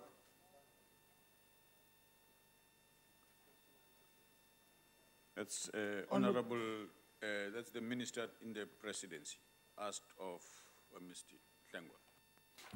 Thank you, Deputy Speaker and honorable members. The President has not as yet signed the performance agreements with ministers or deputy ministers for the current term of office. Cabinet has recently approved the medium-term strategic framework, the MTSF, for 2014-2019. The President will now start the process of entering into this agreement with his ministers based on this finalized medium-term strategic framework. It is envisaged that this process will be completed before the end of November 2014. Thank you. Thank you. Honorable Hlengwa, want to do a follow-up? Thank you very much, Honorable Deputy Speaker, and thank you, Minister, for your response, as concerning as it is, that they have not been signed. And we, as you say, that November 2014. But the bigger question, of course, now is, judging from past experience, and hindsight is the best side, these agreements have been signed before, and they have never seen the light of day. And ministers have performed, and deputy ministers have performed very dismally, and there's no yardstick measure on the part of this House to assess whether they're doing the work as they're expected to do the work. And so we'd want to then find out, will they be made public? And will this House have the benefit of actually receiving those agreements so that we can hold the executive to account even to its own standards, as opposed in conjunction with the standards that we uphold in this House as well? Thank you very much. Honorable Minister. Thank you, Deputy Speaker.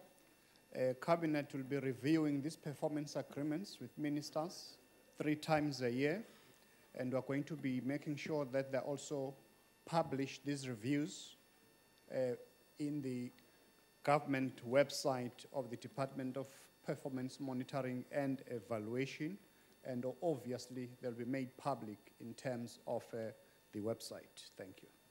Thank you. Honorable Mutau. Thank you very much, Deputy Speaker. Thank you. Let me thank the Honourable Minister and the Presidency for responding to my question along similar lines, but also quote from your response to me, which I received yesterday. The way in which the President deals with unsatisfactory performance of his ministers is a matter between him and the ministers. And the response goes on to say, the President has previously indicated that the ministers may make their performance agreements with him public if they so wish. Now, Minister, that to me implies a lack of transparency in this whole process. Now, if the President is not willing to make these performance agreements available to the public, is the whole endeavor not just an elaborate PR exercise to give an appearance of accountability with no real consequences for the worst performing ministers? Honourable Minister. Thank you, Deputy Speaker and Honourable Member. There's no reason to hide anything. What we're saying is that the reviews of the performance by Cabinet will be put on the website of the department. Obviously, that will be public. But the decision about the performance of ministers is between the minister concerned and the President.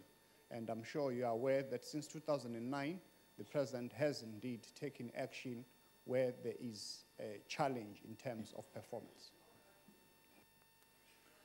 Honourable Kuno. Thank you, Deputy Speaker. And thank the Minister for his response to the question. It was my same understanding that the President, in his State of the Nation's address on the 17th of June, has said that each minister will sign a performance agreement outlining what each department will do to deliver the program of action. And this will not only help with, because it's going to be binding to all ministers. It will be easy for the President to monitor what departments are doing. And this will also improve service delivery. It's a comment, Chairperson, not a question. Thank you. Thank you, Honourable Member. We now move to the next question. Sorry? We don't have it. Oh, sorry. It's a comment. You want to respond, Minister? I concur. Absolutely. I thought you would. Thank you.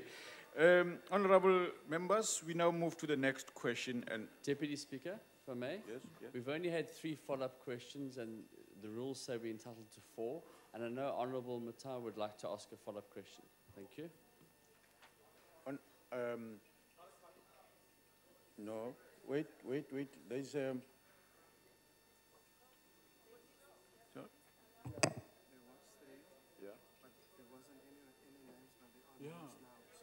No, No, you see, honourable members, you are hit by afterthoughts. I left here because there were no names here. Now there are names. Because of that lightning of afterthought.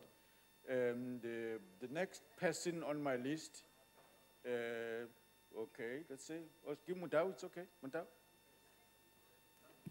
Thank you. Thank you very much.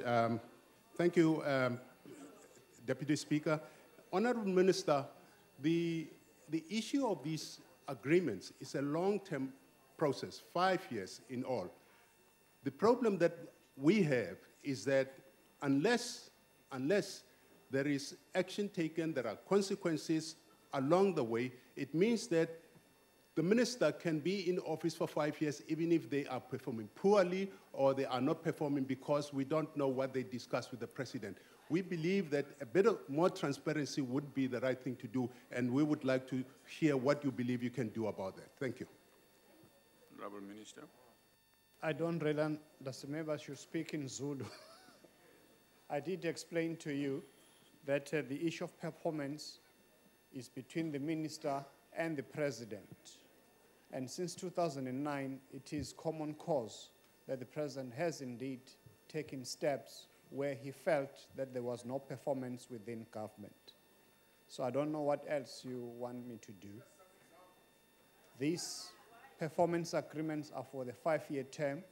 and the ministers themselves will in turn sign performance agreement with their directors general.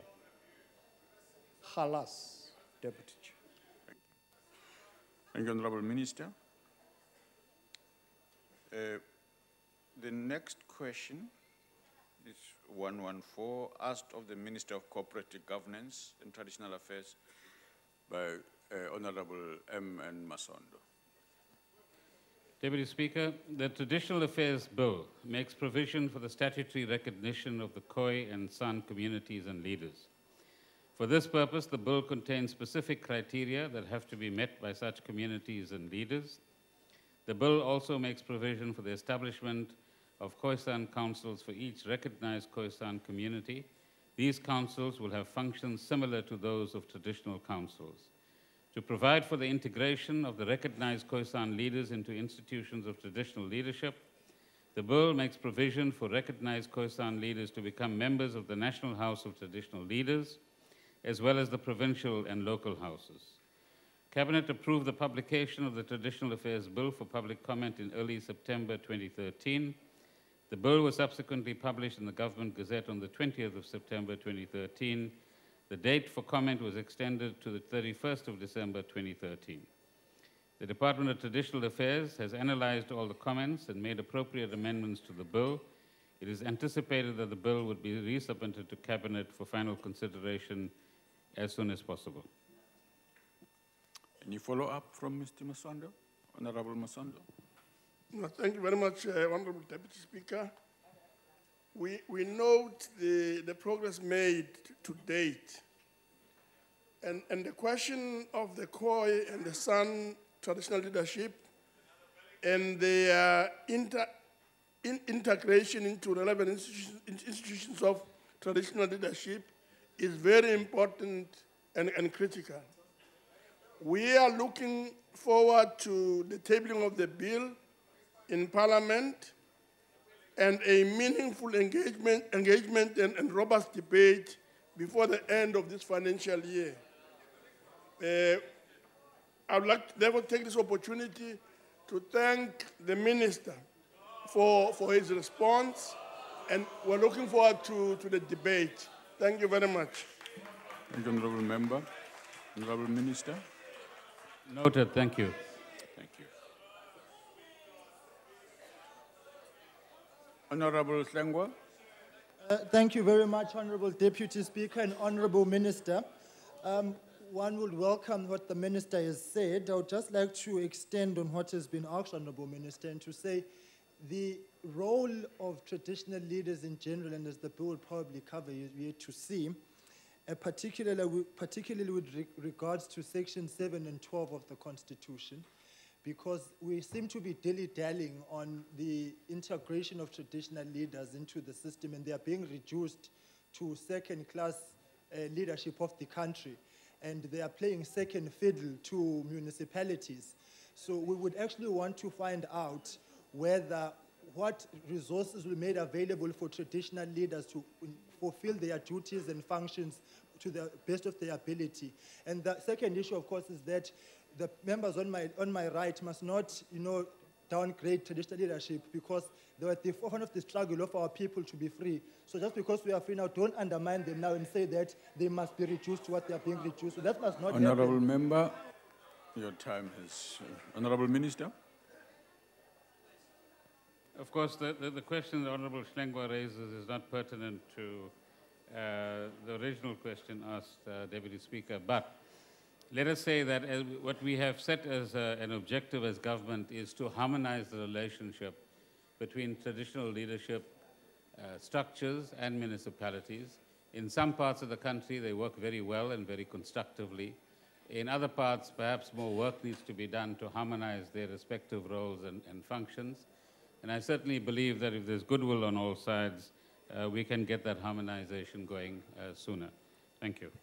Thank you, Honourable Minister. Honourable Banga. Thank you, Deputy Speaker.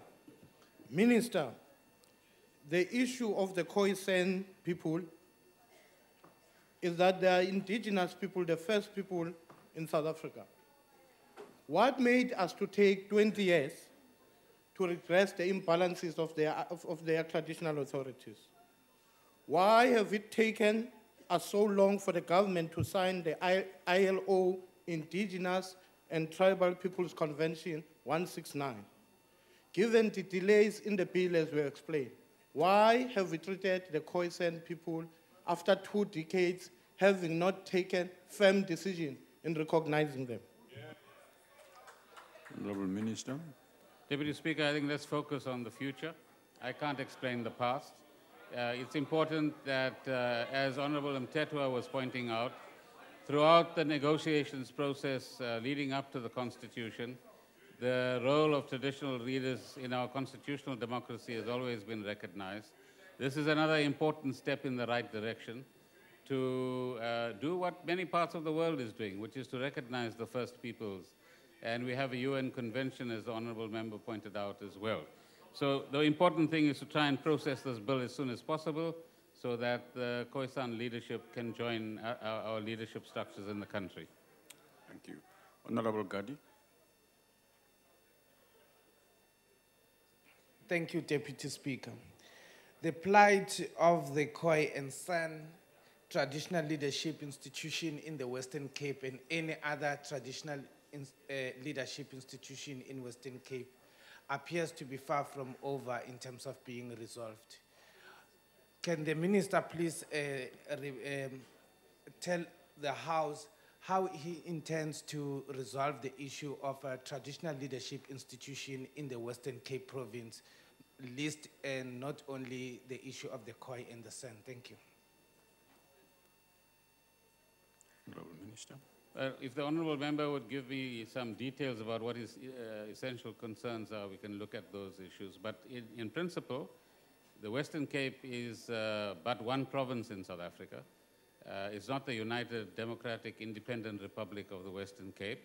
It's part of the Republic of South Africa.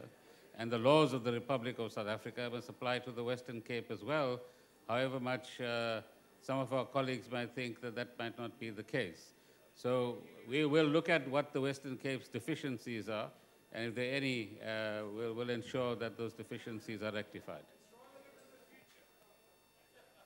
Honourable, have we done 4? Is it okay? Okay. All right, we've got done the 4 supplementary questions. We now move to the question 134. Ask the Minister of Cooperative Governance and Traditional Affairs by the Reverend.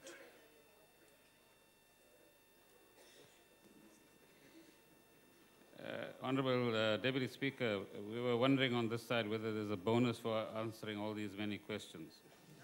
Our response to this Honourable question. Deputy Speaker.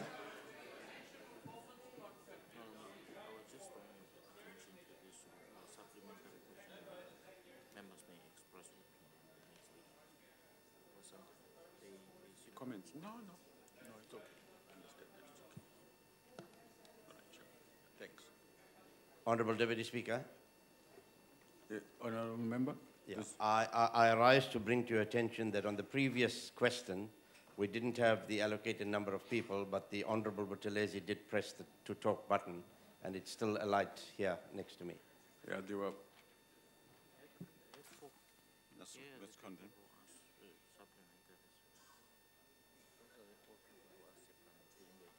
Will you include the follow-up here? Yes. You include the follow-up? Okay. There are 4 supplementary questions allowed, sir. Honourable Deputy Speaker, I thought I heard you say there was nobody else, and that's why you proceeded. So one would understand that there was one more. No.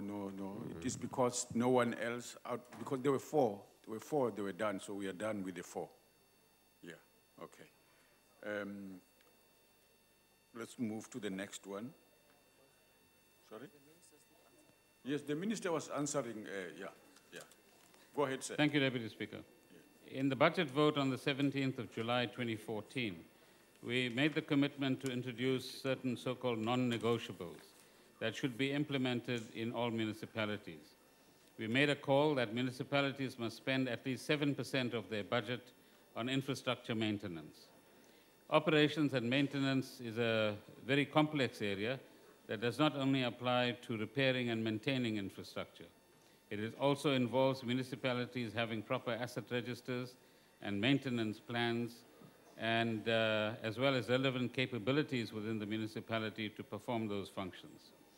As part of our Back to Basics campaign, municipalities will be required and supported in this regard to have these basic requirements in place. To enable municipalities to achieve our Back to Basics strategy, sector departments such as water and sanitation, roads, transport, energy, the Treasury, public works, environmental affairs, and other sectors that are in the forefront of basic services provision will be required to play their regulatory and policy roles and sometimes delivery roles as well in respect of setting the appropriate norms and standards. We have set out in the medium-term strategic framework for Outcome 9, that is responsive, accountable, and effective and efficient developmental local government, as one of the key activities by sector departments for the next 5 years, the confirmation of service delivery norms and standards. These norms and standards include guiding standards in respect of operations and maintenance that municipalities will be required to comply with. This will guide municipalities in their operations and maintenance requirements and require them to budget for these activities as well. We will ensure that municipalities have basic skills, such as qualified and experienced plumbers, artisans, water and waste process controllers, mechanical engineers, electricians, and so on. An example of the support that is given is where 56 skilled personnel have been placed in Vembe District Municipality on condition that the district absorbs them finally in their organizational structure after 2 years. Thank you. Thank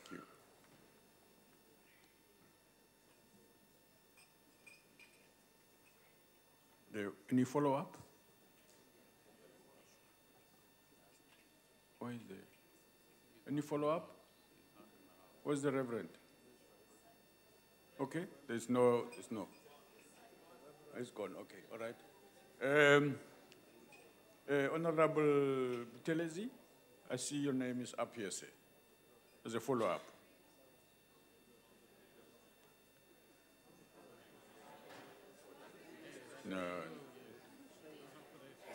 No, my apologies, Shenge. I think these machines are loving you too much today.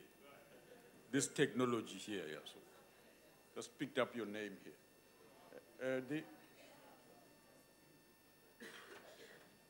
Honorable Tlengwa? Thank you very much, Honorable Deputy Speaker. Minister, yesterday we were in the Portfolio Committee with MISA to look into the issues of the MIG, and part of the things that they spoke about was putting a threshold of 5% of the MIG dispensations towards maintenance. And so I want to first of all find out, maintenance of infrastructure, find out whether that is in the pipeline and the details around that. But secondly, is the issue of measures in place, put in place to detect when infrastructure must be renewed and sorted out should it have problems and so on, to avoid a situation whereby it's as if we are ill-prepared and infrastructure then sort of just collapses, causing a lot of problems for communities. So what mechanisms and measures are put in place to ensure that early warning signs are in place to safeguard against that particular aspect of maintenance of infrastructure? Thank you. Thank you, Honourable Minister. The Honourable Member raises an important set of questions. In some instances, the early warning system is in place, in other instances not. It's certainly the intention of, for example, the Minister of Water Affairs, Water and Sanitation rather, and COCTA to begin to put in, let's say, improve the monitoring system. Secondly, not leave this to the autonomous mechanisms either within provinces or municipalities themselves. And as I said earlier on, to create a national monitoring and response mechanism that will enable us hopefully to anticipate, but certainly to shorten the period of response to crises when they actually happen. And I can only reiterate what I've already said about the importance of maintenance, because if we don't maintain something today, its renewal is going to cost us, or replacement is going to cost us a lot more in the future. Thank you, Honourable Minister. Honourable Mtetwa.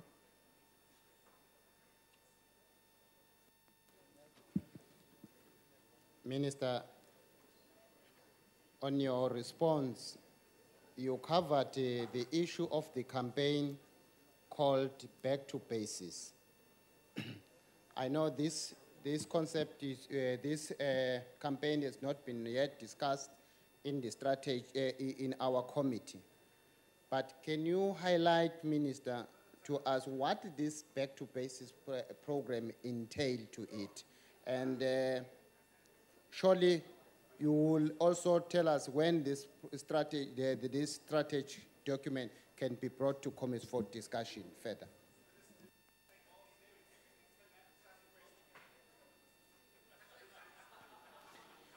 Honourable Speaker, the back to basics approach which we outlined in the budget vote speech is essentially saying that if all 278 municipalities had to perform their basic functions in respect of governance, in respect of service delivery, in respect of repairs, in respect of financial management, and all of the core business functions of a municipality, we'll be much better off than if they begin to start engaging in fanciful exercises without getting the basics in place. So that's the key proposition. The second is that we will find legislative mechanisms to make these key performance indicators for municipalities. Thirdly, we are exploring possibilities for enforcement or disincentives to be put into place, but perhaps incentives as well, incentives to perform better and disincentives to face the consequence of not performing along these lines. This approach will be discussed at the local government summit that the President is convening, as I indicated earlier, and then we'll certainly begin to engage with the parliamentary processes as well. Thank you, Honourable Minister. Honourable Maila. Thank you, Deputy Speaker. Minister, we saw last year in Makana Municipality in Grahamstown, where MIG funding intended for the upgrading and maintenance and repair of the water infrastructure was used for operational expenditure of the municipality, in particular, or including the salaries of officials and councillors. Minister, my question to you is, what steps will you take, one, to prevent misuse of MIG funding for operational expenditure, and two, what steps will you take to recover such funding where it has been misused? We are in the process of putting in a new, let's call it regulatory framework for the use of MIG funds. Secondly, we, I think, are beginning to have instruments in place, legal instruments, which will enable us to, and we have experimented with that in the last 18 months or so, to withhold installments of MIG funding if certain basic compliance with the law is not met with. And it's produced interesting results as well. And thirdly, we need to monitor MIG funding a lot more carefully in terms of how it is on how it is spent, and that monitoring mechanism is being put into place now. So there will be some interesting developments, I think, over the next 6 months to provide more constraints on this kind of irresponsible actions. And we certainly agree with you that MIG funding should be spent on what it is supposed to be spent on. Honourable Ntomogwani. Thank you, Deputy Speaker. Minister, what infrastructure maintenance and development has your department prioritized? Can you outline the details of which areas are targeted and why are they prioritized? Thank you.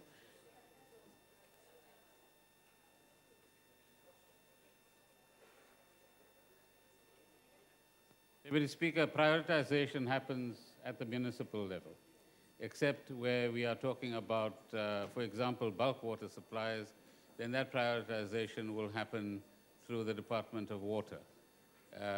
That's all I can say at this point in time, except if you indicate a little bit more precisely what information the honourable member requires. But we would expect that the priorities should be, firstly, old infrastructure that needs to be replaced. Secondly, midlife infrastructure, which needs to be maintained so that its life can actually be extended. And thirdly, infrastructure that is required in terms of the new spatial plans and infrastructure plans that municipalities have. That's within a municipality. And equally, I'm sure my colleague, the Minister of Water, will be able to outline what those plans mean at a bulk water level and beyond. Thank you, honorable members, for your questions and ministers for your replies. This time has now really expired, and the outstanding replies will be printed in Hansard. We now move to notices of motion. Does any member have a notice of motion? Honorable Khadebe. Deputy Speaker, I move on behalf of the ANC that in its next sitting, the House debates the Republic of South Africa's contribution in the attainment of the African Union's Agenda 2063. I thank you. Honorable Mbata.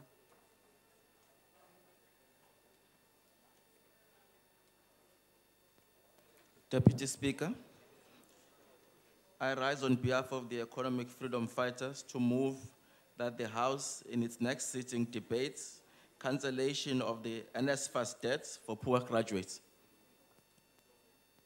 Thank you.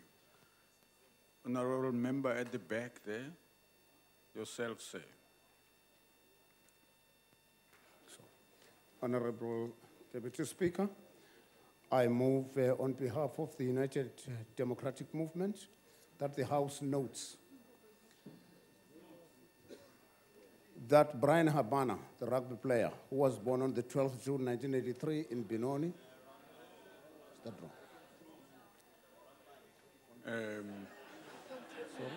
Honorable member, this is the time for notices of motion. Okay. So what are you okay? My apologies. Okay. Honorable Chief Whip of the Opposition. Thank you, Deputy Speaker. Deputy Speaker, I hereby give notice on behalf of the Democratic Alliance that the House 1 notes that on Sunday, the Deputy Minister of Defence publicly stated inter alia, I quote, "I'm going to give full details about the comments I made at the tombstone, including why I believe she is an agent of the CIA," unquote. Noting further the Minister's response to media's reporting of his statement in yesterday's sitting of our House, in which the Deputy Minister stated, I quote, "I reject the allegations about what I said on Sunday," unquote. 3, refer the matter to the Powers and Privileges Committee to investigate whether the Deputy Minister deliberately misled Parliament and make its findings and recommendations to the House by the 10th of March 2014. I so move. Honorable member there, I'll come to you. Honorable member, go ahead, and then Honorable Twala, you'll follow. You'll follow him. Thank you, Deputy Speaker. On the next sitting of this House, I will move on behalf of the National Freedom Party that the House deliberates on the need for the establishment of youth business advisory centers or units in all municipalities. Thank you. Thank you. Honorable Twala.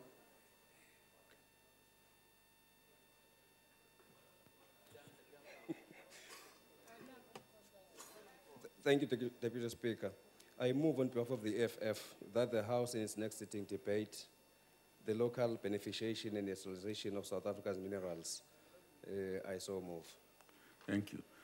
Honorable September in September. Thank you, Deputy Speaker. I move on behalf of the ANC that in its next sitting, the House debates united action to strengthen border management through regional integration underpinned by human rights-driven immigration and asylum-providing system. I thank you. Thank you. Honorable Kwankwa. Thank you, Deputy Speaker. I hereby move on behalf of the United Democratic Movement that the House at its next sitting debates the negative impact of inadequate resources allocated to the security forces on their ability to discharge their constitutional mandate. Thank you. Thank you. Honorable Member. Thank you, Honourable Deputy Speaker. I hereby move on behalf of the Democratic Alliance that at its next sitting, this House debates the seemingly intractable barriers faced by emergency medical services in South Africa and the limitations that these place on the rights that our citizens have to emergency medical treatment in terms of Section 27(3) of the Constitution. I so move. Thank you. Honorable Member, and then Honorable Kubisa. Honorable Member. Honorable Kubisa, you will follow her.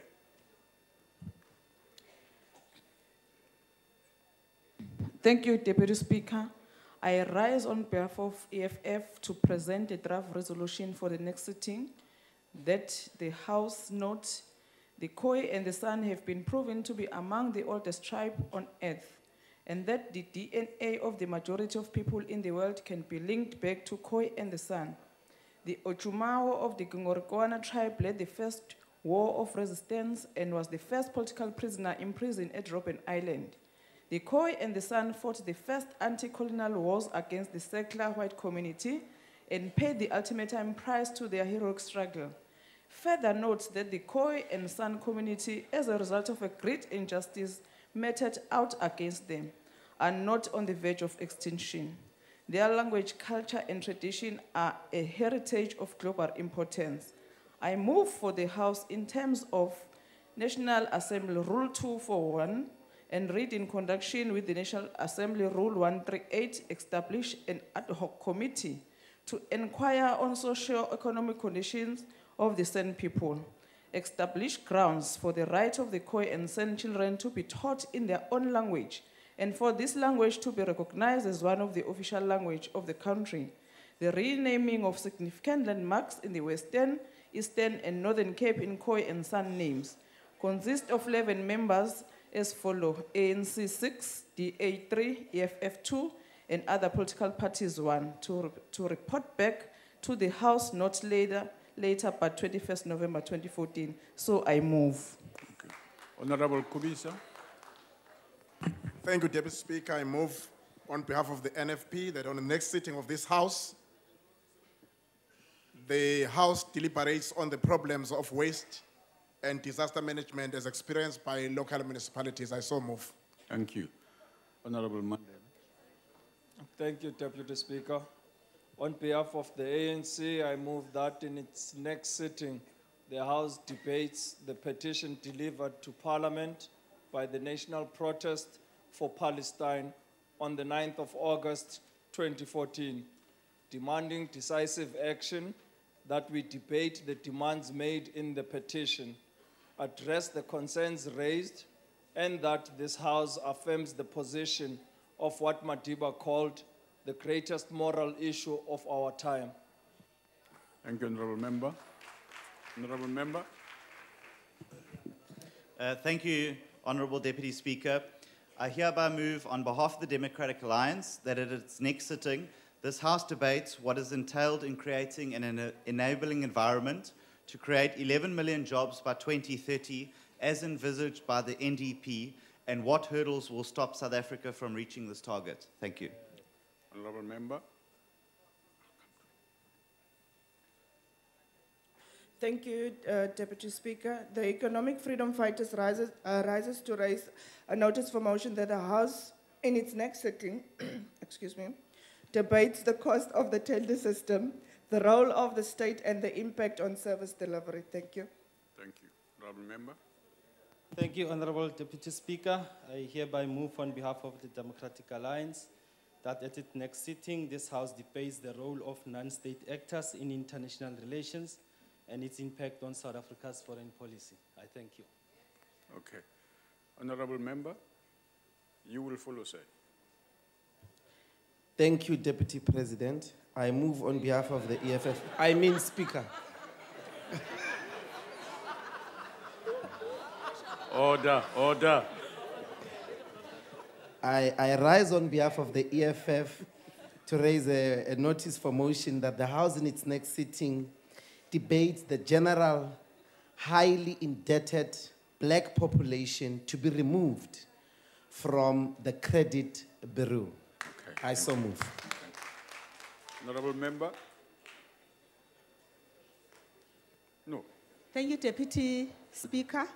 I hereby move on behalf of the Democratic Alliance that at its next meeting, the House debates the underspending of the Rural Household Infrastructure Grant. I so move.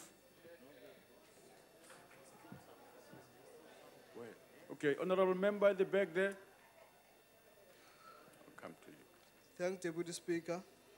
It's okay.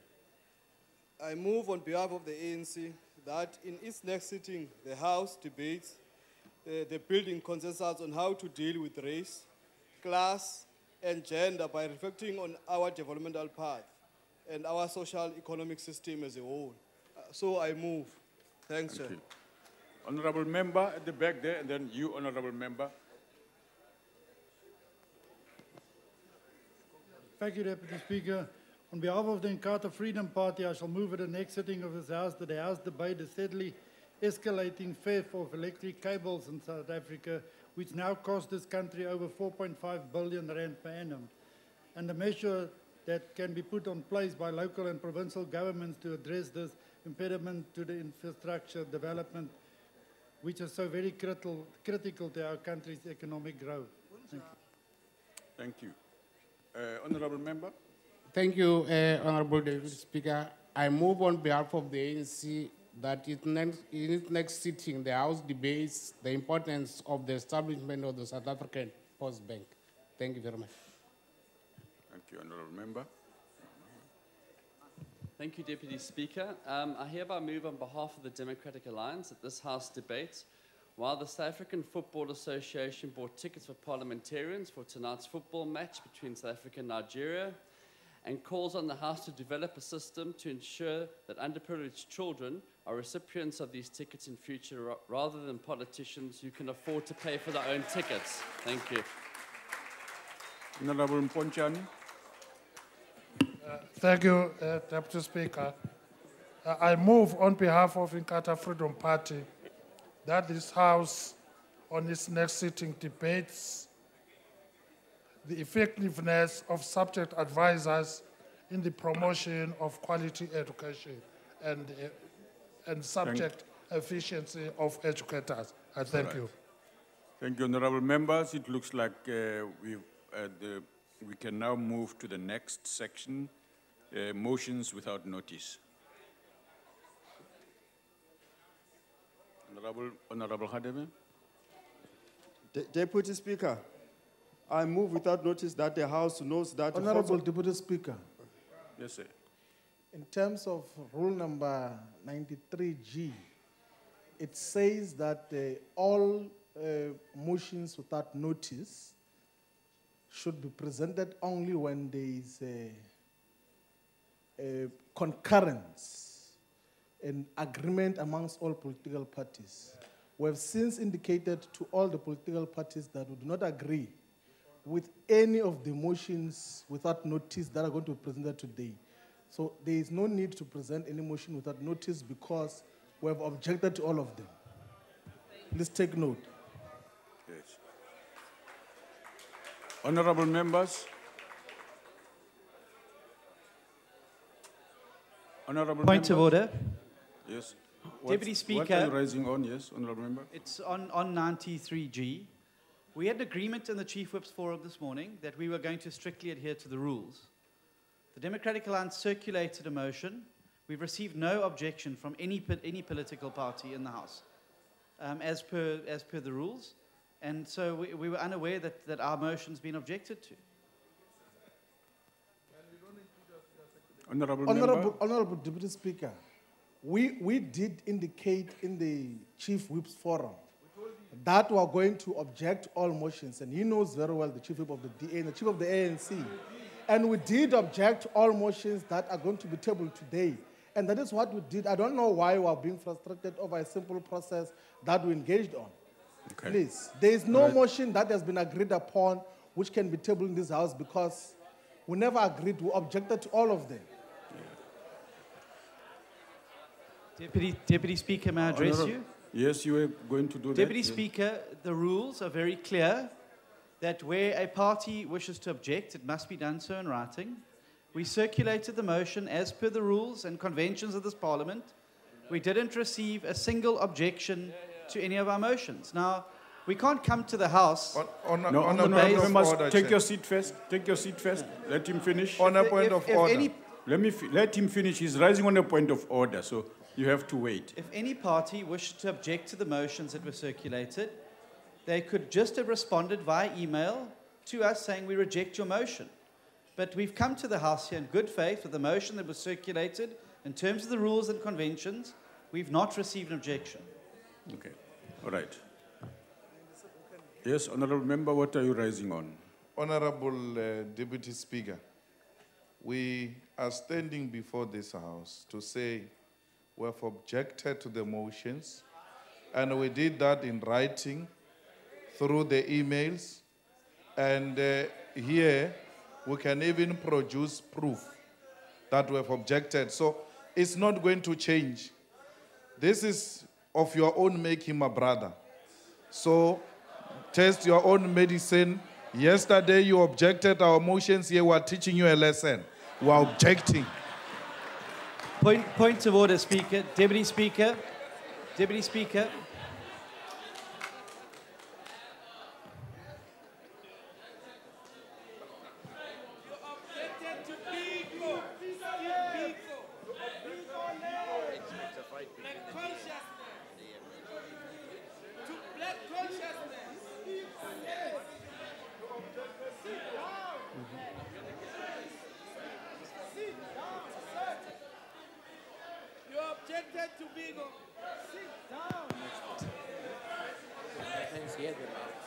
Deputy Speaker, yes, go ahead, may I address you? Yes. First of all, the Honourable Malema has made an allegation in this House that he's my brother. I wish to categorically, and in no uncertain terms, say that I'm not related to the Honourable Malema in any way whatsoever.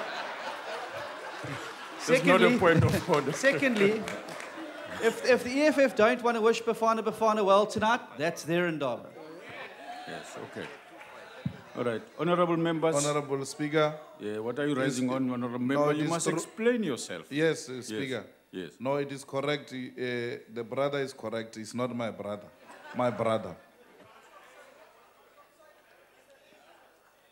Honorable Kwangwa.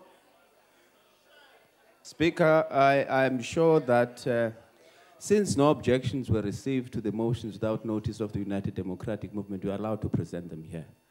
I suppose that what they are saying applies to other motions that they rejected too. They didn't object or reject any of our motions. Thank you.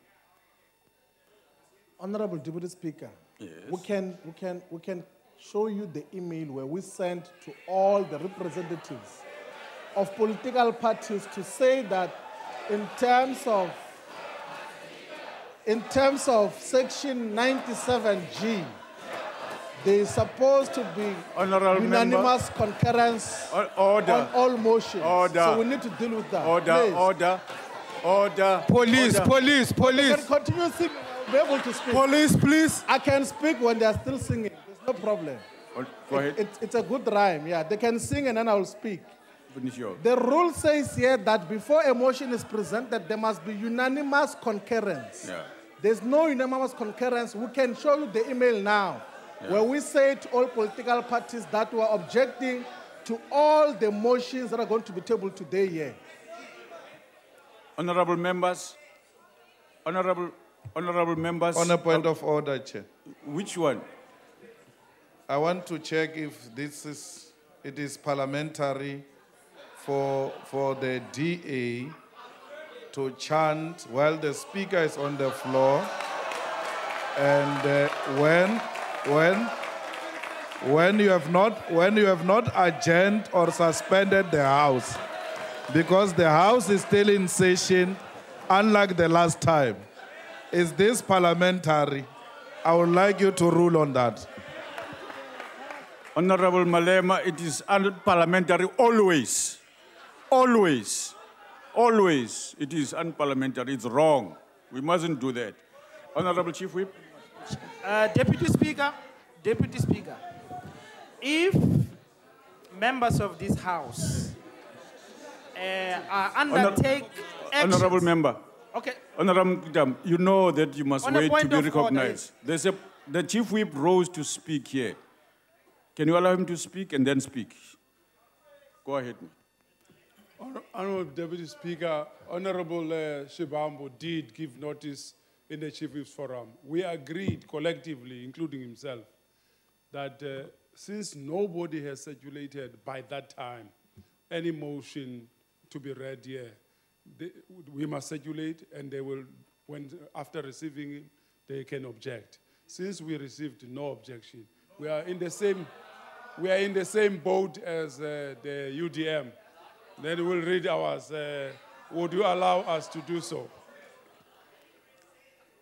Honorable members, Honorable Mkutama, you were going to speak. Deputy Speaker, you have just ruled that it is unparliamentary for members of the DA to howl and shout and chant. Now, there must be consequences for this kind of behavior.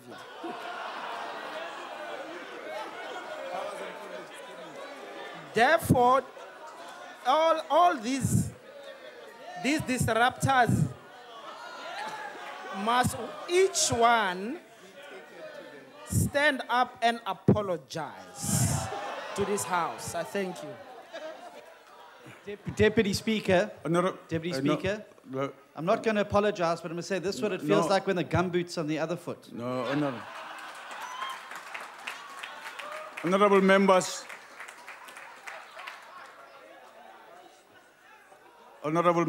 do not make light of what may degenerate into inappropriate behavior. I would suggest that we not do that. And Honorable Mkutama, do not make rulings, sir. Don't make rulings. The chair makes rulings. Honorable members, I raise on a point of order, Chair. Yes. Chair, you yourself have said it's unparliamentary for members of this House to chant. Is that right? Honorable member, I said do not make rulings. No. Yeah, But what did you say? I mean, do not make rulings. The chair will make rulings. Okay. We rose on a point of order that chanting is unparliamentary.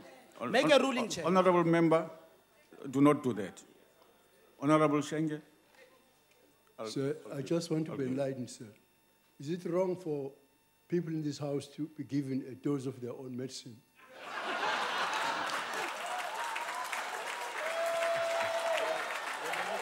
Honorable Minister.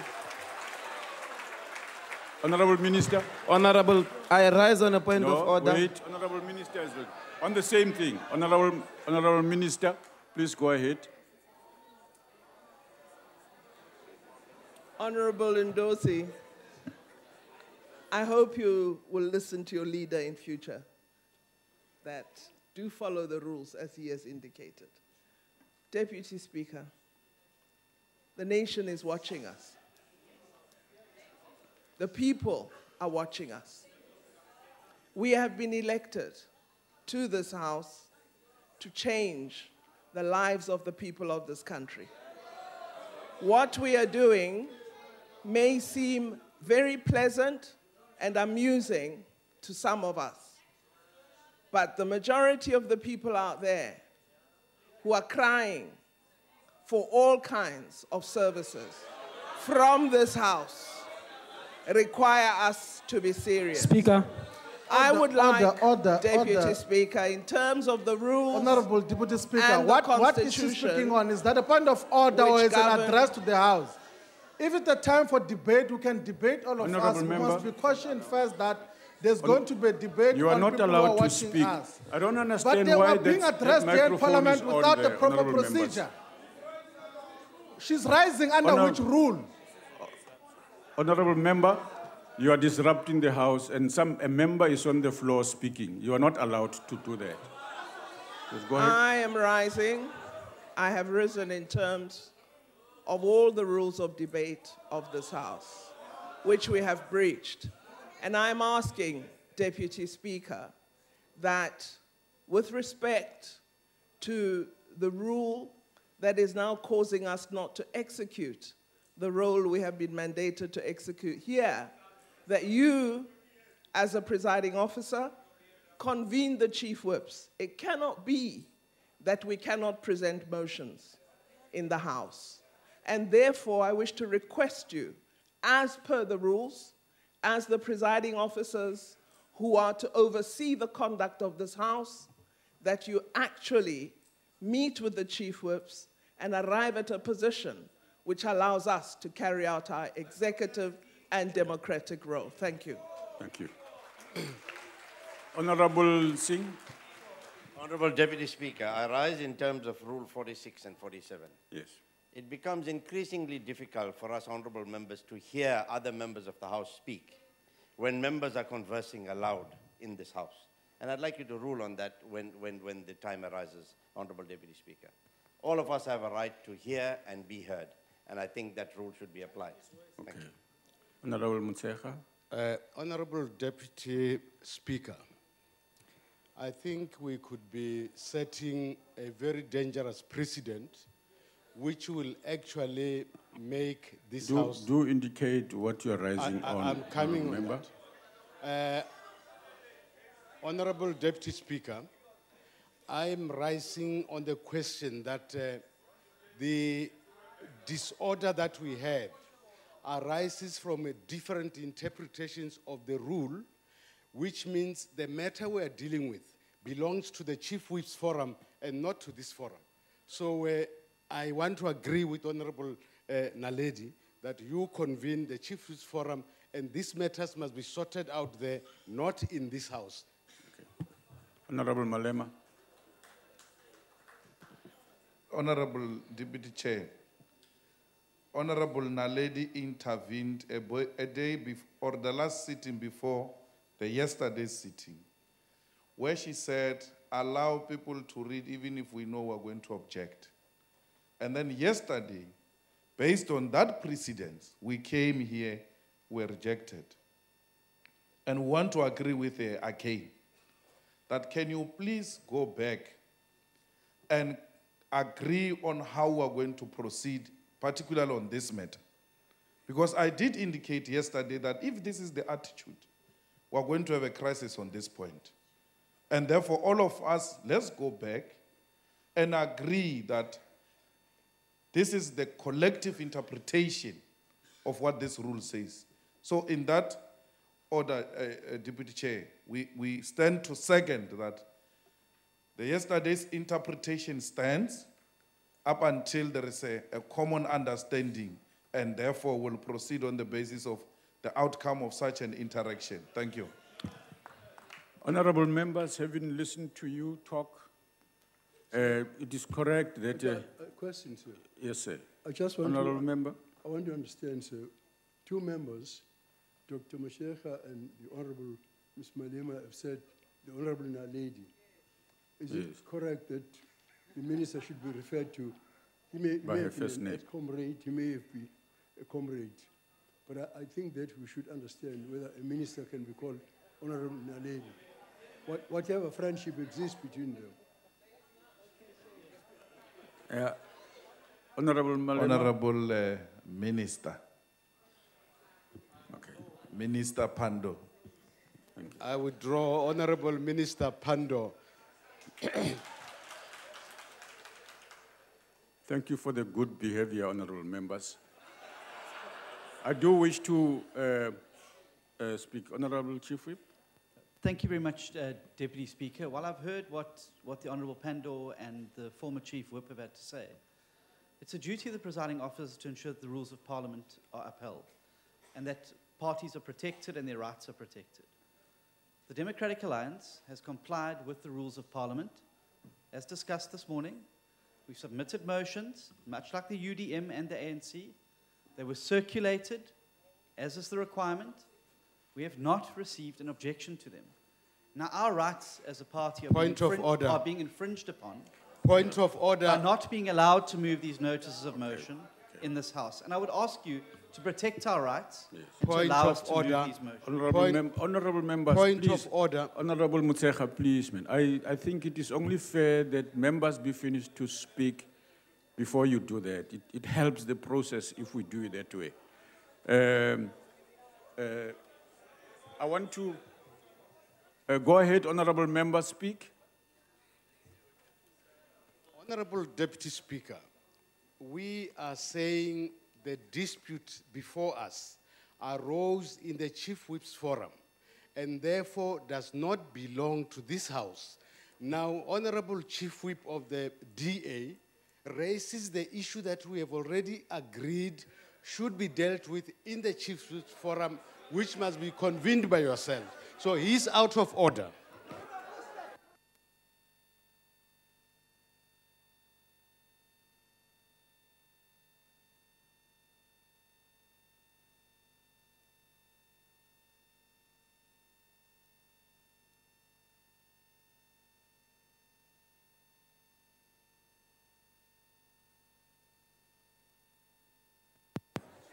Honorable members, allow me to make a ruling on the basis of what has happened here and ostensibly yesterday in the Chiefs Forum. This matter we will place before the Speaker to request the Chief Whips to meet with her so that this matter is finalized. We cannot allow this process to become what it is becoming. It is unacceptable. We do not accept that the proceedings of the House be disrupted and that be unable to proceed to handle matters of consequences to people in the public that expect us to do otherwise. So on that basis, the House is adjourned. Thank you very much.